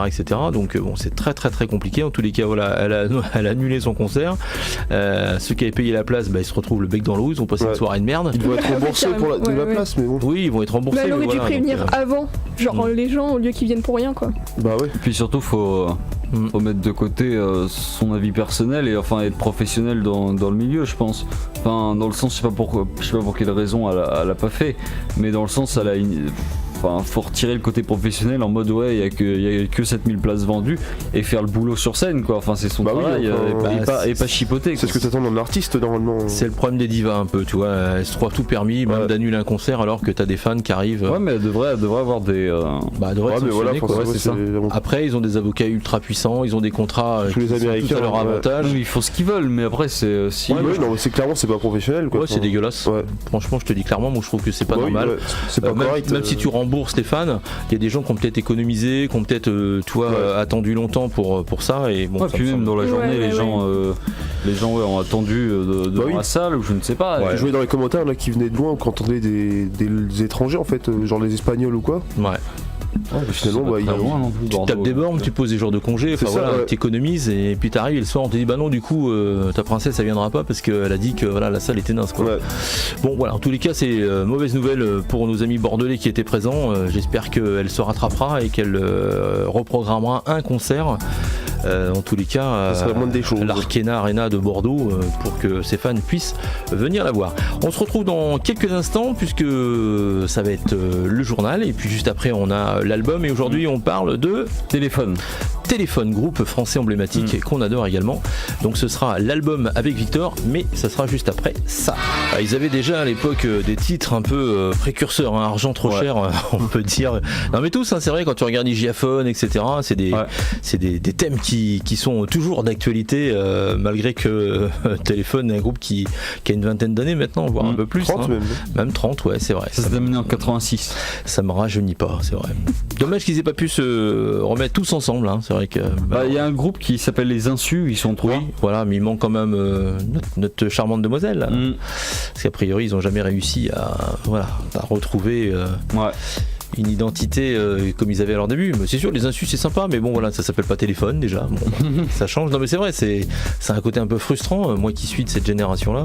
C'est pas pareil quoi. J'ai vécu avec Trust, avec Téléphone, avec espèce de mouvement social où les chanteurs vraiment ils étaient impliqués politiquement. Hein, tous. Balavoine et compagnie. Les mecs ils y allaient, ils allaient au charbon. Toutes les chansons dedans, il y avait Trust. Tu regardes, t'as Mesrine, Antisocial. Enfin voilà, t'avais vraiment des chansons qui étaient ultra. Ah mais c'est chaud, hein, je te promets à l'époque, mais ça passait comme une lettre à la poste. Hein. Enfin, dire aujourd'hui tu fais ça, tu te fais boycotter, c'est un gros scandale. Là c'était populaire en fait aussi. Exactement, un mec comme Balavoine qui a eu des chansons extrêmement engagées comme La Ziza et compagnie. Voilà, tu dansais dessus quoi le week-end. Balavoine était ultra connu pour ça. Je suis chanteur, je m'appelle Henri. Je voudrais bien réussir ma vie. Quand tu regardes le truc, tu regardes des paroles, c'est ultra sensé quoi, tu vois, c'est des trucs de fou. Et Balavoine l'autre jour, tiens, je regardais, je fais partie d'un forum là de DJ où on fait des remixes et tout, et j'ai des potes à moi qui avaient lancé un défi de remixer un titre de Daniel Balavoine. Alors bon, forcément c'est pas toujours simple, hein, surtout qu'on n'a pas forcément non plus des versions ultra propres et tout, et donc je me suis attaqué à tous les cris des SOS de Daniel Balavoine, qui est une super chanson.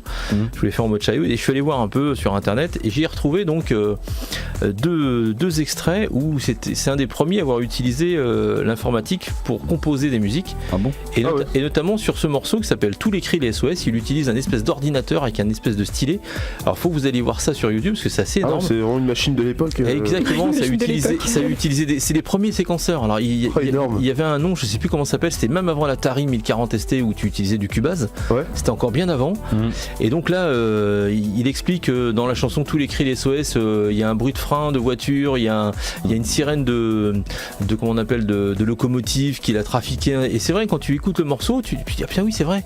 Donc déjà à l'époque ils utilisaient déjà des samples, des échantillons, et lui c'était un des précurseurs français effectivement en termes d'utilisation de l'informatique assistée si tu veux de MAO. Donc c'est assez. Je vous invite vraiment à aller regarder sur YouTube ces deux extraits d'une émission qui avait été faite à l'époque, et c'est des disquettes 5 pouces 1 quart là, les trucs énormes. Alors il explique, hein, on voit qu'il s'y intéressait très très tôt. Alors il a des ingénieurs qui bossaient avec lui, qui venaient programmer la machine, enfin bon c'est un truc de ouf, mais allez voir ça sur YouTube, vous allez voir, c'est assez énorme.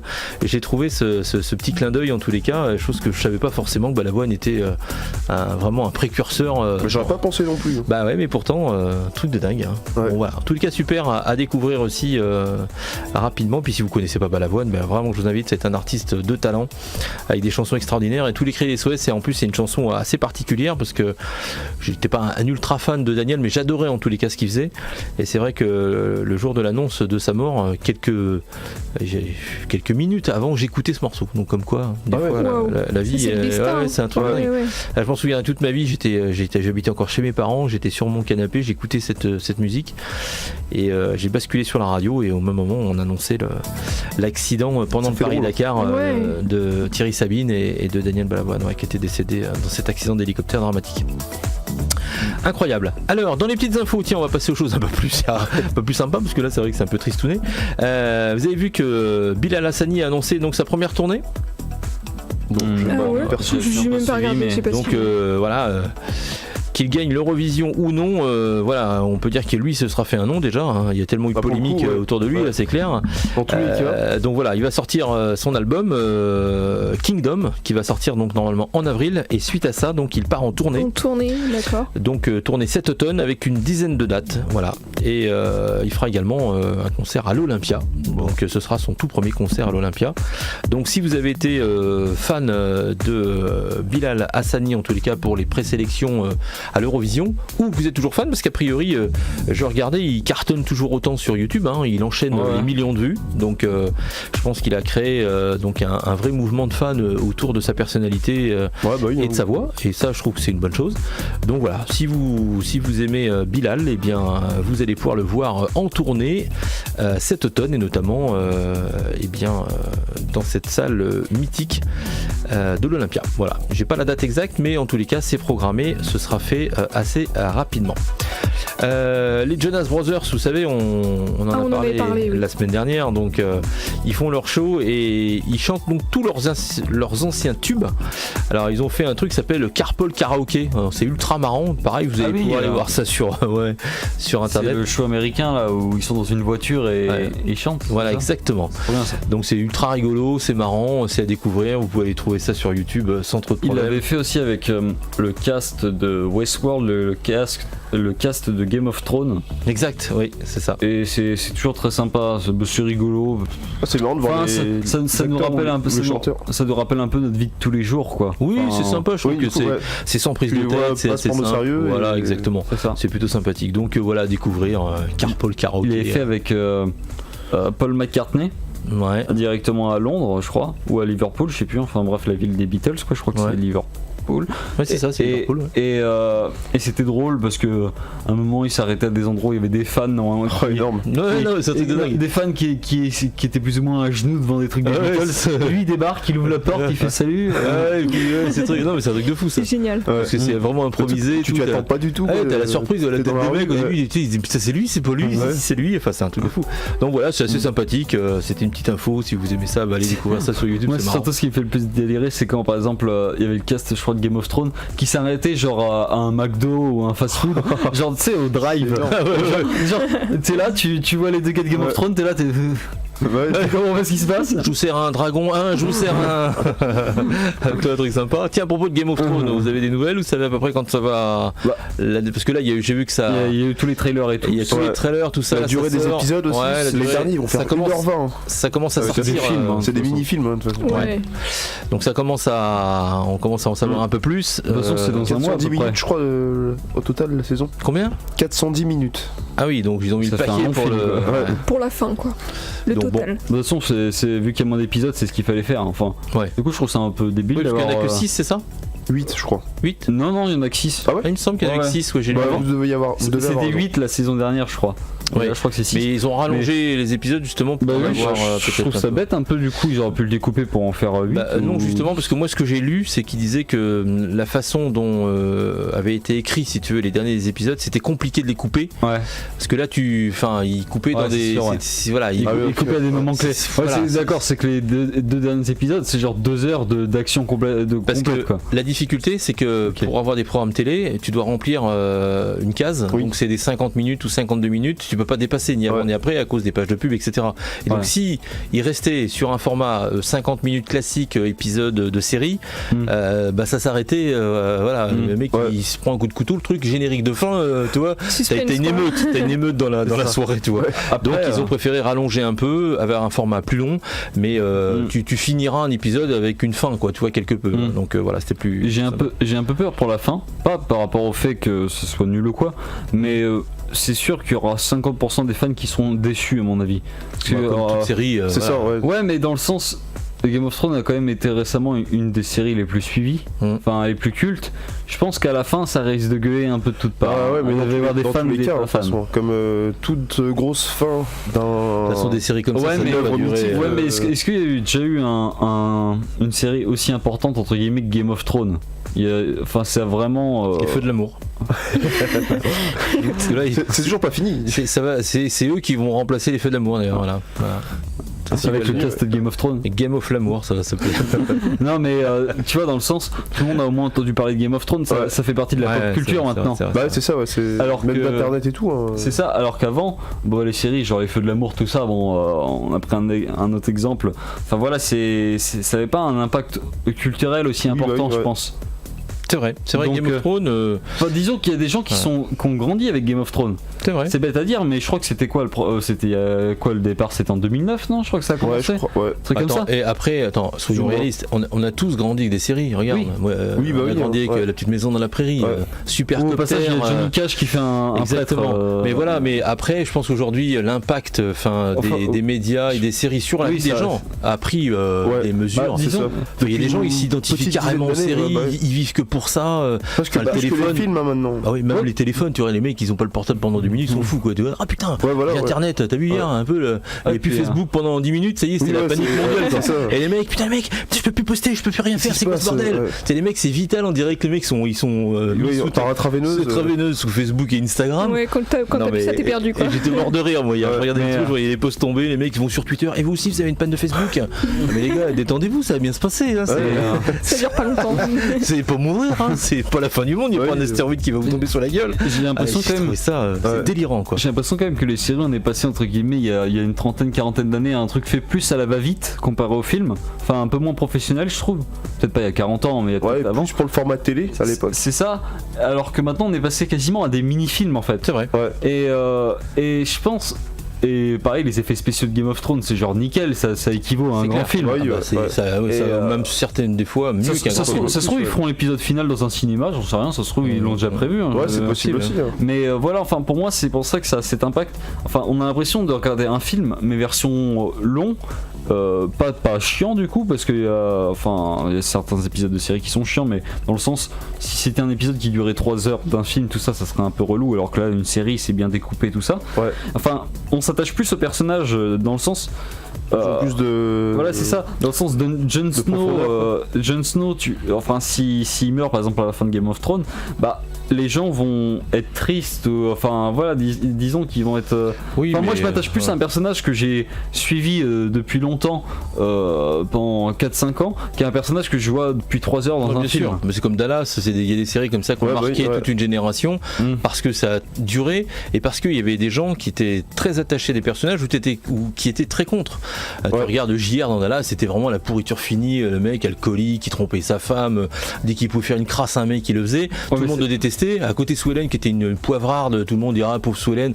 Voilà, il y avait une espèce de mimétisme entre ce que vivent les gens au quotidien et puis des fois les gens qui sont sur des séries. Ce qui est drôle aussi quoi. Ce qui est drôle aussi c'est que des fois les gens n'arrivent pas à défaire l'image de salopard d'un acteur. Oui, parce que c'est juste un jeu qui joue. Regarde, JR, c'est lui a collé toute sa vie, il a jamais rien fait d'autre. C'est ça, mais par exemple, il y a l'acteur qui fait Ramsay Bolton dans Game of Thrones. Enfin, je sais pas si t'as déjà regardé. Oui, mais il fait un connard pas possible.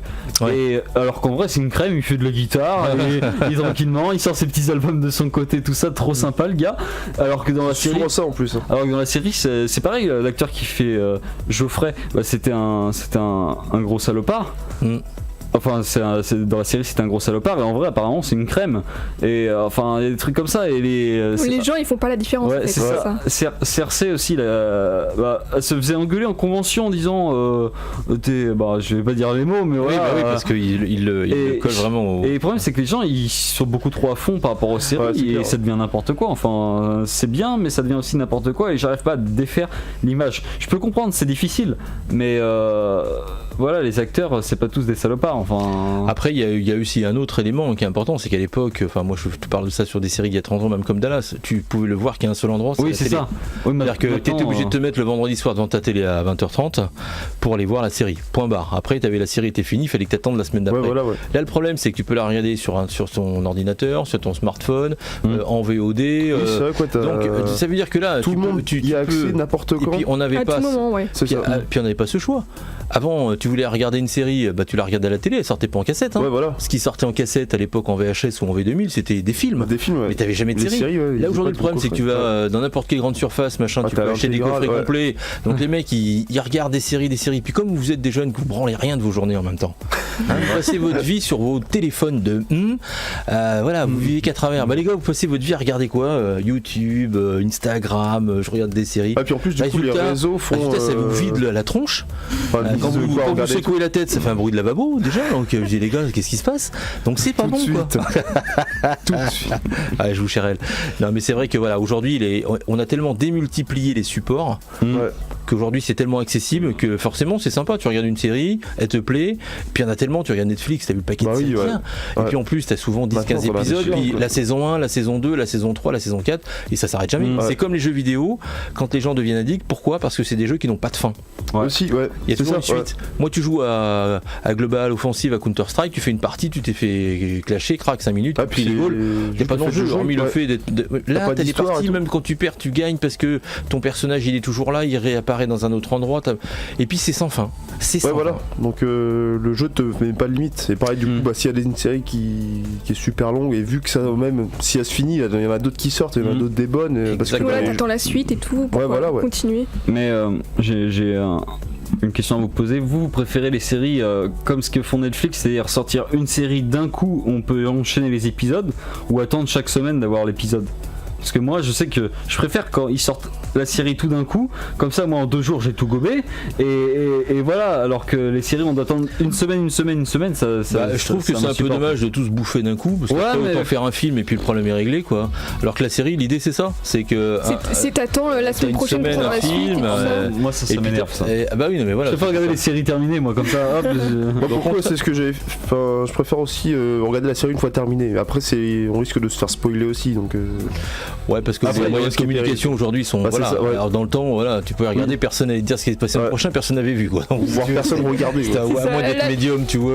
J'espère juste quand même que cette année Game of Thrones ils vont pas faire n'importe quoi. Je crois que c'était l'année dernière où ils avaient sorti genre sur OCS, enfin je sais pas. C'est OCS qui a les droits. OCS avait sorti genre sur OCS Espagne le 5ème épisode alors que normalement il devait passer le 4. Enfin bref, ça a été la misère. C'est même pas qu'ils se font pirater, c'est qu'ils donnent eux-mêmes les épisodes en avance, genre c'est n'importe quoi. J'espère que cette quitte à que ça soit fait semaine par semaine et que ça m'énerve, ça c'est pas grave, mais au moins que ça soit bien fait, quoi. C'est pas faux. Parce que là c'est dire que la semaine où l'épisode avait fuité, moi j'avais consommé 2 épisodes. Il a bouffé du lion ce matin lui. Non. Tu lui parles PSG et tu lui parles Game of Thrones, c'est bon quoi. On a vu les piles quoi. Non mais c'est énervant parce que c'est à dire que la semaine où l'épisode a fuité, j'ai regardé les 2 épisodes moi. C'est comme un chien de la casse. Et c'est à dire que la semaine d'après, ils sortent l'épisode que j'ai déjà vu. Du coup, je fais quoi moi ? Tu changes de série. Voilà. Bon, on débattra de tout ça tout à l'heure. On va faire une petite pause musicale. Vous êtes sur On Air Radio, en plein dans la matinale, et c'est Kungs tout de suite avec Throttle, Disco Night. Ça a été un peu une déception pour moi ce morceau. Je sais pas ce que t'en penses. J'ai trouvé que c'était connaissant les deux. On a un truc un peu plus joyeux, enfin un peu plus coloré quoi. Puis les mecs ont fait une boucle. En plus ça. Là, franchement, le truc c'est faut pas être sorti de Saint-Cyr pour avoir chiadé ce truc là. Non mais c'est vrai, quand t'écoutes le morceau Kungs qu'on habituellement, c'est sympa quoi. Là, c'est dansant. Throttle c'est plus. Enfin c'est bien aussi. Enfin j'aime beaucoup les deux. Mais là pour le coup. Voilà, bon. On reste un peu sur notre fin. Exactement. Je suis pas ultra fan de ce morceau, mais il est dans notre prog, donc bien évidemment qu'on joue et on salue Kungs. En fait, je pense que ça passe bien dans un set. Ouais, peut-être, en live, mais c'est vrai. Un petit passage dessus, mais sinon, Après, je trouve que c'est un peu répétitif. Ouais, c'est ça. Ça reste très répétitif. Alors, dans la série des infos musicales de cette semaine, Florent Pagny donc a annoncé la sortie de son nouvel album. Ce sera pour avril, donc très prochainement. Ça s'appelle Aime la vie. Il a également dit dans les colonnes de Ouest France qu'il aurait un retour possible dans The Voice. Vous savez qu'il il est parti de The Voice. C'est Julien Clerc qui l'a remplacé. Peut-être parce que justement il préparait la sortie de son nouvel album et qui sortira au mois d'avril. Et puis c'est son 17e album quand même, notre ami Florent, mine de rien. Quand même. Alors il y en a qui le chérellent, mais bon, 17 albums quand même, Florent Pagny. Il a une carrière de combien de temps? C'est déjà beau quand même. Je sais pas en quelle année il a démarré sa carrière, mais en tous les cas, c'est son 17e album. Donc, et puis il a expliqué aussi qu'il reviendrait peut-être dans Les Enfoirés. Vous savez que là aussi il y a eu.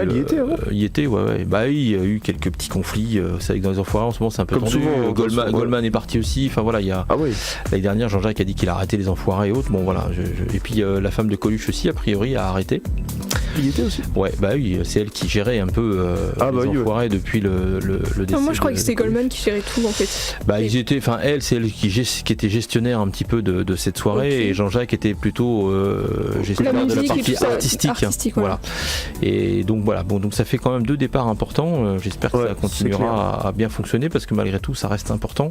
Cette année encore, ils ont fait un beau spectacle, un beau show, et ils vont permettre encore à des milliers de personnes de pouvoir manger, en tous les cas un minimum, dans notre ville, dans notre société. En tous les cas, c'est vrai que ça reste toujours une interrogation pour moi. Je me suis toujours interrogé comment se dit que ce soit une association qui aujourd'hui vienne au devant des personnes en difficulté au 21e siècle. Bon, ça reste comme ça, c'est comme ça. Alors, est-ce que vous avez vu le nouveau titre de Avamax ? Vous savez qu'on a adoré son premier 45 tours qu'on a découvert il y a quelques mois sur la radio. Tours. Ouais, on dit 45 tours, non ? Son premier stream, son premier MP3, je sais pas. 45 tours sur Spotify. Son premier 45 tours sur Spotify, ouais, c'est vrai, c'est peut-être une... Ouais, j'ai peut-être 45 tours. Bon, c'est sympa. On comprend de toute façon. Le vinyle fait un retour en force. Hein, je le dis quand ça même. reste classe quand même. J'avais donné les chiffres il n'y a pas très longtemps, mais je peux vous dire que c'est vrai. Et moi qui tourne toujours avec des vinyles, j'en trouve de plus en plus. Et là, c'est à revenir à la mode. Je me suis retrouvé des trucs de fou. C'est revenu de toute façon. Mais c'est ultra sympa. Je me fais plaisir le week-end à sortir mon vinyle de sa pochette, de le mettre sur ma platine. Avec la sortie de Bohemian Rhapsody, ils en ont profité pour mettre les albums de Queen à 26€. Ouais, exact. Ils profitent de tout de toute façon. C'est chouette. Ouais, c'est vrai. Mais j'ai pas d'album de Queen. Tiens, moi en vinyle, toi, je suis en train d'y penser. J'en ai pas. Moi j'ai trouvé. Du coup, l'album là, c'était genre les plus grands hits de Queen là. Genre 26€, je l'avais trouvé en cassette l'autre jour à 25 centimes. Du coup, d'accord, ok. Grosse différence. Un peu moins cher quoi. Et ce qui revient aussi, c'est les cassettes. Ouais, c'est les cassettes, ouais. Bah, j'ai vu que. Ça revient à la mode en tout cas au Japon. Ouais. Oui. Et là, c'est en train de revenir un petit peu. Et du coup, bah, moi, c'est pour ça, moi j'ai bien le format cassette. Je sais que ça peut déplaire à certains. Les cassettes de bonne qualité audio ont un très bon son. Alors, par exemple, celle de Queen, elle a un très bon son en fait. Honnêtement, je pense qu'aujourd'hui, en plus, ils vont encore améliorer peut-être le système, puisque vous savez comment ça fonctionne. Hein, c'est une bande magnétique. Ça passe devant un système qui remet en place des ferros magnétiques, on va dire qu'on dit. Mais bon, ce qui était intéressant, c'est vrai que la cassette c'est pratique, c'est petit, ça tient dans la main, enfin voilà. Et puis moi j'aime c'est agréable, je trouve. Genre, on a de la visite dans le sud, c'est pour ça que je dis ça. Ah bon ? Elle est décédée. Ah oui, c'est vrai. Elle est décédée, la femme à Coluche. Parce qu'on a des auditrices qui viennent directement nous donner des infos en live. En direct. Donc merci Laurence. Voilà, c'est vrai que voilà, c'est voilà. Viens l'expliquer si tu veux. Merci Laurence de cette précision. C'est vrai qu'on était parti dans notre débat, mais on n'a pas forcément précisé ça. Mais on a parlé de gens partis tout à l'heure. On s'est dit on va peut-être arrêter quand même. Ouais. On est dans une émission de bonne humeur. Merci Laurence de ce super. Je te remercie, à plus tard. Donc oui, on parlait de des cassettes. Oui, des cassettes. Je disais cassettes, c'est hyper sympa. Mais même je trouve le format beau. Je trouve aussi. J'en ai, je sais pas combien, parce que je l'ai gardé à l'époque toutes mes premières émissions qui s'appelaient le Master Dance. C'est le même titre que l'émission qu'on a actuellement, mais ça s'appelait comme ça. Et j'ai gardé toutes mes cassettes, toutes mes émissions les premières. Donc je pourrais vous les faire écouter. Si vous voulez vous marrer, j'en ai un paquet. Et puis à l'époque, c'est vrai qu'on faisait pas un peu gaffe parce que j'avais des cassettes de 120 minutes, parce que les cassettes, vous avez 60 minutes, 90 minutes et 120 minutes. Les VHS, c'était le maximum parce que la bande faut 40 dans la cassette, comme c'est standardisé. Et après, tu avais des Dolby Ferrero, Chrome, machin, avec des standards un peu ouf. Et donc j'ai des cassettes où j'ai un peu tout. Donc j'ai des cassettes dont l'enregistrement est plutôt sympa. Puis après, ça dépend de ce que tu avais comme magnéto pour enregistrer. Donc à l'époque, en radio, on avait des Nakamichi, je me souviens, ça nous servait de cartouchier. Aujourd'hui, tu appuies sur un bouton, ça part. À l'époque, tu tournais au doigt la cassette, tu la calais, puis t'avais le bouton là, tu sais, t'avais la platine de l'autre côté, c'était non, je te jure, c'était hyper sport. Faire une émission de radio, c'était assez tendu quand même, ça partait dans tous les sens. T'avais le départ, ça parlait comme ça, les platines, fallait les caler, tu sais, un peu avant quand t'avais une platine par courroie, sinon t'avais le disque, quand tu lançais le disque en autostart, ça dit pardon, excusez-moi. Non, c'était rigolo, mais la cassette c'est top, et puis en plus, ça a été le premier format portable, parce que le Walkman, voilà, le premier Walkman, l'invention du Walkman. Sans Walkman, est-ce qu'il y aurait des MP4, spots, tout ça. Je suis pas sûr parce que là, et puis franchement, top auto reverse, c'est-à-dire qu'avant il fallait sortir la cassette, la mettre à l'envers, parce que vous savez qu'une bande magnétique on a deux pistes à vrai dire. Et ben là avec le système auto reverse, la cassette arrivait en bouclac et repartait dans l'autre sens, et hop, et t'avais plus besoin de sortir la cassette dedans, donc tu peux lire dans les deux sens. Donc il faut avoir un lecteur. Ils ont inventé des trucs. Alors c'est Sony qui a inventé le Walkman. Alors je me souviens un truc avec des couleurs, on mettait ça à la ceinture bleue avec le petit casque qui va bien. On avait des casques de merde à l'époque, ça je. Petit casque acoustique, c'était pas top. Bah un petit peu comme t'as vu les Gardiens de la Galaxie? Oui, mais avec Star-Lord, un peu le petit casque, un peu tout Alors bon, aujourd'hui, je me dis que tu associes un Walkman avec un système de lecture, voilà, avec une belle technologie puis des bons casques. Je pense que t'es pas ridicule par rapport à MP3, honnêtement.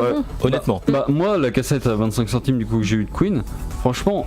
La qualité nickel, franchement meilleure que si je mettais. Non mais disons qu'il y a certaines cassettes des années genre 70 tout ça, qui a un son beaucoup moins fourni. Oui, parce que le système de bande magnétique, ça s'altère déjà, parce qu'il faut savoir malgré tout le problème d'une bande c'est sa fragilité. Et la difficulté c'est que la bande quand elle passe comme ça sur la tête de lecture, elle s'encrasse, donc elle fait une petite couche et au bout d'un moment cette surcouche, vu que la bande magnétique est très très très fine, si jamais ça se branque dedans, la bande elle s'enroule. Et après quand elle va se plier. Combien de cassettes après c'est mort, c'est mort. Après il faut couper et mettre un bout parce que sinon quand tu veux ta Queen, ta Freddie Mercury va avoir une voix bizarre. Ça fait complètement ça. C'est clair. Le truc est tout pourri et tu te fais démonter quoi. Donc non, la cassette, je suis ultra fan. J'espère que ça va vraiment. Ils sont aussi en train d'améliorer entre guillemets le design de la cassette, dans le sens maintenant il y a plein de design, vraiment l'objet de la boîte et tout, l'objet de la boîte vraiment maintenant a des effets 3D, certains, enfin des trucs comme ça. C'est comme les vinyles, maintenant il y a des vinyles qui sont verts, bleus, rouges. Du coup je trouve que c'est sympa, une technologie du passé mais avec un peu les trucs de présent, les procédés c'est ça, les vinyles de plusieurs couleurs, enfin des trucs comme ça, c'est toujours sympa. Alors les picture discs, c'est pas nouveau, moi j'en ai plein, j'en ai eu plein, j'ai des disques collecteurs, notamment le groupe Bord, par exemple j'ai Motorhead. Un marché de niche un peu, c'était vraiment tiré en les picture disques. À l'époque, oui, c'était vers la fin du vinyle, c'était un peu, ça s'était démocratisé, on trouve assez régulièrement. Mais par contre, ça dépendait du style de musique vers lesquels tu souhaitais aller. Et là, c'était rare. Et moi, par exemple, j'ai un Motorhead du concert du live à Paris, qui s'appelle Motorhead in Paris, où c'est un picture disque, il est transparent. Moi aussi j'en ai un. C'est un vinyle transparent. Ça, c'est énorme. Tu sais, c'est le disque où quand ça démarre, t'as un coup de guitare, des Marshall, il fait Motorhead in Paris, puis il balance un gros rond derrière, et le mec derrière, il te met un coup de guitare, le truc ça t'arrache la tronche. Et toi, ce vinyle là, je sais que il est collector, il n'y en a pas eu beaucoup d'édités dans cette configuration là, il est complètement transparent. C'est bien ça, je trouve ça bien du coup qu'ils reprennent ça maintenant, mais c'est plus courant maintenant, ils font ça hyper facilement. Pour n'importe quel album. J'ai racheté par exemple toute une série de Michael Jackson en vinyle que j'avais mais qui était vraiment usé, et malgré malgré un bon nettoyage, toutes les techniques de nettoyage que tu peux imaginer, des trucs de fou, tu nettoies avec de colle à bois maintenant, tu le sais ça? Ah non. Alors je vais vous donner une astuce mais qui fonctionne, si vous m'écoutez, écoutez-moi bien. Vous avez des vinyles qui craquent, vous savez que le vinyle c'est donc un sillon qui est creusé dans un polychlorure dans lequel vient s'insérer donc une pointe de diamant et qui vient en fonction de la hauteur lire un son qui est retranscrit par effectivement un système électrique, un piezo qui passe dans la tête, etc. Et donc c'est vrai que pour nettoyer un vinyle, généralement on prend un chiffon antistatique, pas d'alcool si on peut, et on nettoie comme on peut, d'accord? Mais il reste toujours dans les sillons du vinyle des impuretés, des choses qui fait que quand votre diamant va passer dessus, on entend des crrrr, puis on l'entend très bien. Donc l'astuce, elle est très simple et elle fonctionne. Vous prenez votre disque, vous le mettez sur votre plano, vous achetez de la colle à bois, de la colle blanche, vous savez là, colle à bois, en liquide, vous mettez votre plateau en mode odd, vous mettez votre colle et vous faites un rond. Vous allez mettre de la colle jusqu'au centre de votre disque, d'accord? Comme un pizzaiolo. Comme un pizzaiolo. Une fois que vous avez fait ça, vous prenez une vieille carte bleue ou un système et vous faites en sorte d'étaler partout sur le disque, qu'il n'y ait pas de blanc, à vrai dire, de parties qui ne soient pas encollées, et vous laissez cette pellicule dessus, vous enlevez votre disque et vous le mettez au frigo. Et le lendemain matin, vous sortez votre disque, vous le reposez sur la platine, vous enlevez un côté et vous enlevez la colle qui est j'allais dire que c'est moche. Sinon, j'allais dire que voilà, vous enlevez la colle, beau, mais... ça va s'enlever en un seul morceau, vous l'enlevez, sauf que la colle, elle a pénétré dans les cils, et elle a séché, avec elle, et quand, voilà, c'est le principe de l'épilation. Vous mettez, vous voulez épiler, vous mettez un truc, vous attendez que ça sèche, vous tirez et ça enlève les bulbes. Là, c'est exactement le même principe. Vous détériorez pas vos disques, vous allez enlever, vous allez voir 90% des problèmes de disques qui craquent sont vraiment pourris. Des fois, vous allez récupérer. Mais ça change pas l'apparence au final. Ah non, ça change rien, vous l'abîmez pas, vous faites rien. Par contre, vous récupérez vraiment un disque propre. Et après, vous pouvez repasser un petit coup de chiffon léger, nickel, avec un produit surtout antistatique. Parce que la difficulté, c'est que si vous passez un produit statique, du coup, vous allez attirer la poussière qui va venir dedans. Donc ça sent pas mieux. C'est pas très cool. C'est pour ça que généralement, les gens ils laissent toujours le capot ouvert de la platine, ce qui est une erreur. Pensez à baisser le capot lorsque vos disques tournent, parce que le fait d'avoir un système circulaire dans l'air, forcément, vous générez un flux, une espèce de vortex. Et forcément, non, mais c'est tout bête, mais ça attire et ça attire aussi toute la partie poussière. Donc, la colle à bois, c'est un conseil d'expert. Vous pouvez mettre de la colle à bois, laisser tourner votre disque, vous étalez bien tout propre, vous mettez ça au frigo, vous laissez passer la nuit, le lendemain vous le sortez, pas au congélateur, au frigo, attention. Et une fois que la colle a bien séché, vous décollez juste un coin et vous tirez et ça va venir en un seul morceau. Vous repassez un petit coup de nettoyage après avec un petit produit qui va bien. Sur internet, vous pouvez trouver des produits au top, un petit chiffon antistatique, et vous allez remettre votre disque, vous allez voir, les craquements, 90% des cas, ils ont disparu. Et ça, c'est une vraie astuce de. C'est le moment de réécouter ces vinyles. De spécialistes. Ah oui, parce que c'est chiant, un vinyle qui craque, je peux vous dire, c'est vraiment pénible. C'est ça fout les boules. C'est dommage du coup. Et puis ça craque vraiment. Quoi. Moi j'en ai vu quelques-uns que j'avais pas sorti des boîtes depuis 1000 ans. Et là que j'ai remis mes platines en route, j'ai sorti des trucs, j'ai pleuré. Je me suis dit putain mais c'est pas possible. Après ce qui est rayé est rayé. Sachez bien que ça c'est pas réparable. Tout ce qui est un peu gondolé c'est mort. Je vous le dis tout de suite. Là j'ai retrouvé des disques qui avaient dû laisser sur ma planche de voiture. Ah oui, ils ont fondu en fait. J'ai sorti le truc. Ah non, ils ont gondolé. Avec le chaud. Ils ont carrément gondolé quoi. C'est un début de. Oui, ils ont gondolé. Ils ont compliqué. Voilà, donc là c'est mort. J'ai gardé les pochettes, mais j'ai viré les vinyles. C'est irrécupérable. J'ai tout essayé, de les réchauffer, de mettre un poids dessus et tout, mais c'est mort. Le truc c'est plié de chez plié. C'est la matière qui est assez particulière. Après, s'ils sont vraiment rayés, s'ils sont vraiment abîmés, si vous avez rayé avec le diamant par exemple, là c'est mort. Faut même pas la peine, vous pouvez tout essayer, ça marchera pas. C'est naze. Après, je sais qu'il existe pour des choses très particulières des sociétés un peu qui font pour les disques durs, vous savez, ils sont dans une salle blanche, ils arrivent avec un système de microscope et autres à aller des fois réparer des endroits. Alors il faut pas qu'il y ait 50 endroits, il faut qu'il y en ait qu'un seul et ça coûte un bras, il faut vraiment avoir envie de sauver son disque. Il faut avoir un truc c'est un truc qui est spécial en mais exemplaire. Ça existe, j'ai vu ça. Bon à savoir. Donc c'est bon à savoir. Voilà, c'était la petite minute astuce pour réparer vos vinyles. Conseil d'un pro. Voilà, exactement. Bienvenue qui nous rejoint. Avec un titre des fois imprononçable, Speechless à l'instant.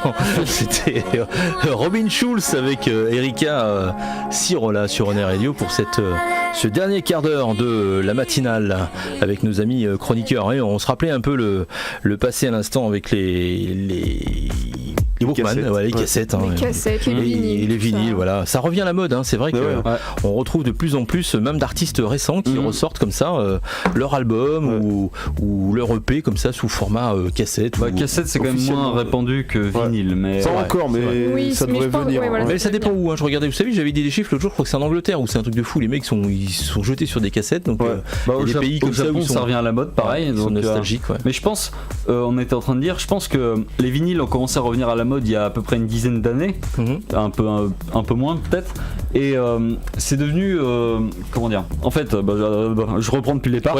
Les vinyles ont commencé à être un peu délaissés au début des années 90 et les cassettes au début des années 2000, et c'est revenu il y a 10 ans les vinyles. Du coup je pense que là ça va être à peu près la période où ça va revenir aussi.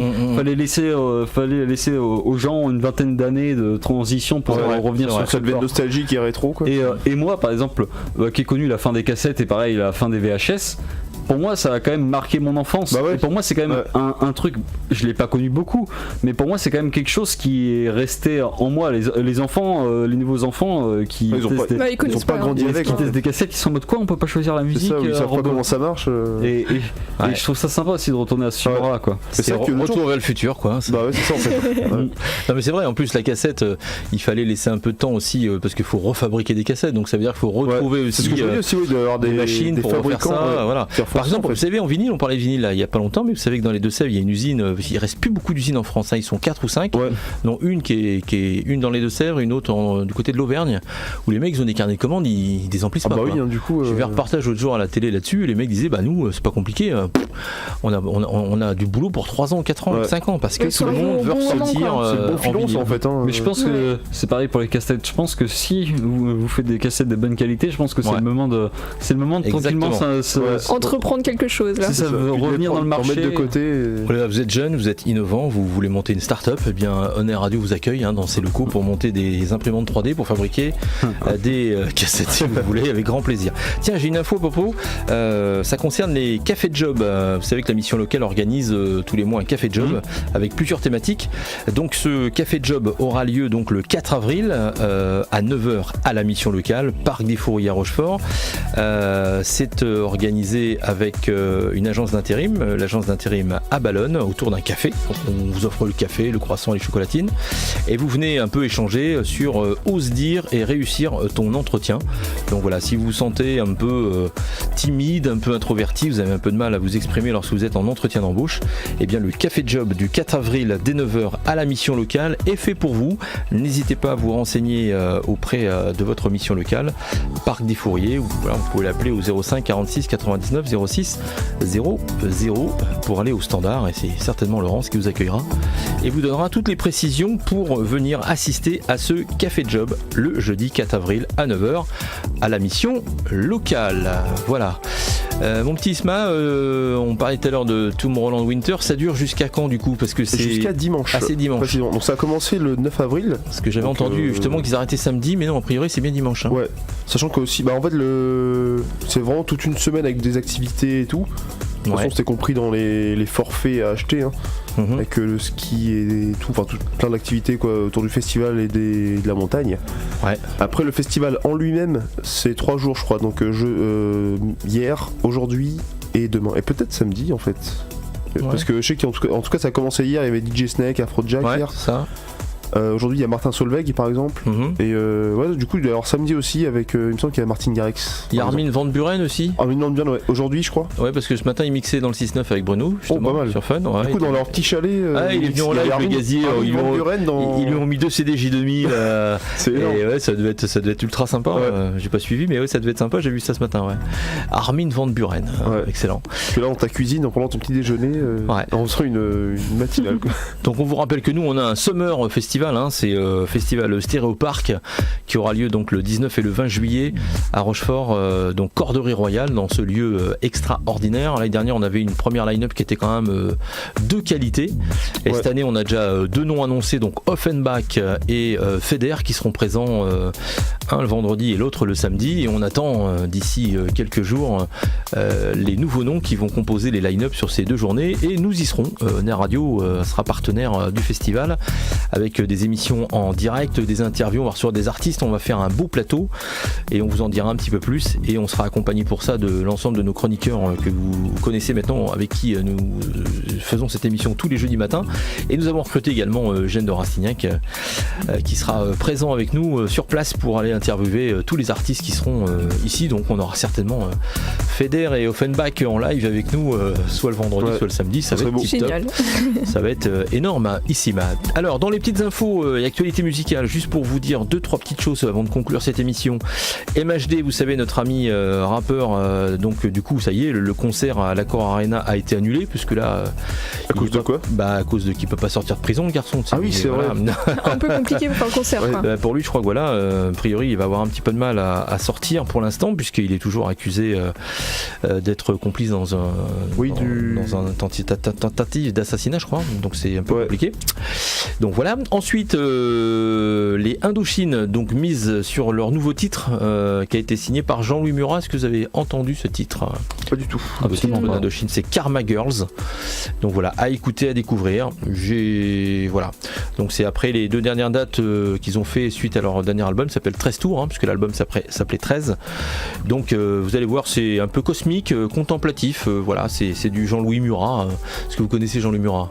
Non, justement, je me demandais qui était cet homme. Alors Jean-Louis Murat, c'est un chanteur, auteur, compositeur qui a eu une carrière un peu éphémère, mais qui a beaucoup écrit et composé pour d'autres artistes. Ah, donc plutôt dans l'ombre en fait. Il a fait une carrière un peu dans les années 80 également. Il a un titre que j'adore tout particulièrement, qui est magnifique, qui s'appelle Si je devais manquer de toi, qui est un titre extraordinaire. Si vous avez l'occasion d'écouter Jean-Louis Murat avec Si je devais manquer de toi, allez-y. C'est une très belle chanson d'amour avec une belle mélodie. C'est franchement une de mes chansons préférées de Jean-Louis, mais même c'est vraiment une de mes chansons préférées. Je trouve que c'est vraiment une belle composition. En tous les cas, ils ont choisi Jean-Louis Murat pour signer donc leur dernier titre Karma Girls, à découvrir très prochainement. On aura peut-être l'occasion de l'écouter sur On Air. Et puis sachez que voilà, on l'a annoncé la semaine dernière, on en parlait tout à l'heure, le décès donc du chanteur de Prodigy. Du coup, il a annulé toute sa tournée et les dates françaises. Voilà. On avait évoqué la semaine dernière avec Isma, on s'était dit voilà, qu'est-ce qu'ils vont faire. On avait un petit doute, mais voilà, ça y est, c'est officiel. Sans surprise, hein, du coup. Ouais, sans surprise.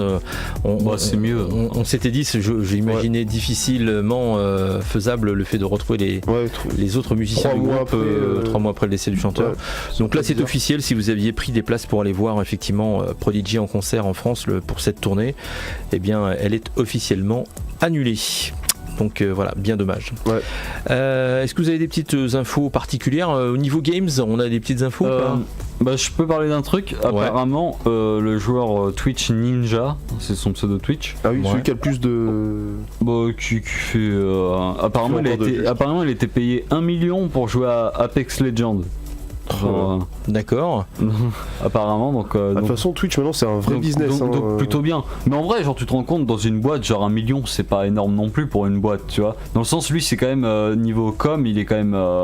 Enfin, il marche mieux que genre la télé, tu vois. Bah oui. Ouais. Donc, genre lâcher 1 million dans un truc de pub, genre. Surtout Electronic Arts, ils sont pas. C'est pas une petite boîte qui débute, quoi. C'est ça. Alors, moi, je vous le cache pas, avec cet engouement, j'ai tenté de le télécharger l'autre jour. Ah ouais. Bon, le truc, il fait. Il doit être gros. 20 gigas, je crois. Ouais, 20 ou 30 gigas, je sais plus. Bref, alors moi, j'ai encore une connexion. J'ai pas la fibre à la maison. Je suis en ADSL 5 mégas.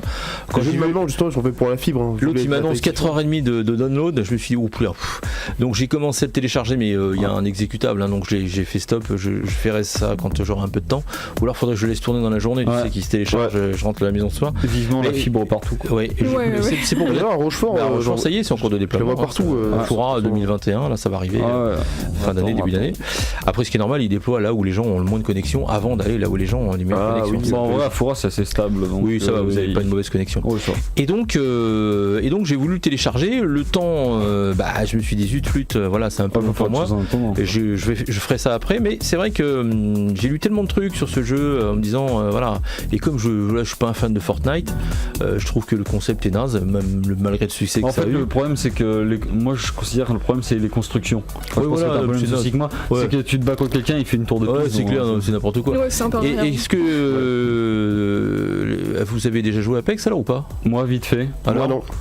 C'est beaucoup plus rapide et nerveux que Fortnite. Ouais, parce que déjà c'est vu première personne, donc on est plus à fond. Ouais. Et moi j'ai pris la classe là avec le robot là, moi je l'appelle Nono le robot. Ouais. Et il a des grappins et du coup tu peux faire ça, tu peux sauter de grappins de bâtiment en bâtiment. Ouais, c'est sympa. Ce qui a l'air pas mal, c'est que du coup déjà on dirait que ça demande plus de talent quand même. Enfin c'est plus méritant. Un Fortnite, et aussi c'est que chaque perso a l'air d'avoir sa spécialité, quoi, un peu à la Overwatch. Ouais, alors que Fortnite c'était juste des skins. Voilà, que tu payais 20 boules. Bon, en tous les cas, voilà, j'essaierai de télécharger ça, puis on fera un point la semaine prochaine. Et ben nous arrivons au terme de cette matinale, il est 11h57. On va se quitter avec Justin Timberlake. On se donne rendez-vous la semaine prochaine, même jour, même heure, pour une nouvelle édition de la matinale. D'ici là, portez-vous bien, passez un bon week-end, profitez bien de ce moment de repos, et puis surtout pour écouter On Air Radio, je vous le rappelle, www.nradio.com, où vous téléchargez les applis iPhone et Android. Bye bye, à la semaine prochaine. On Air Radio, juste le meilleur des hits.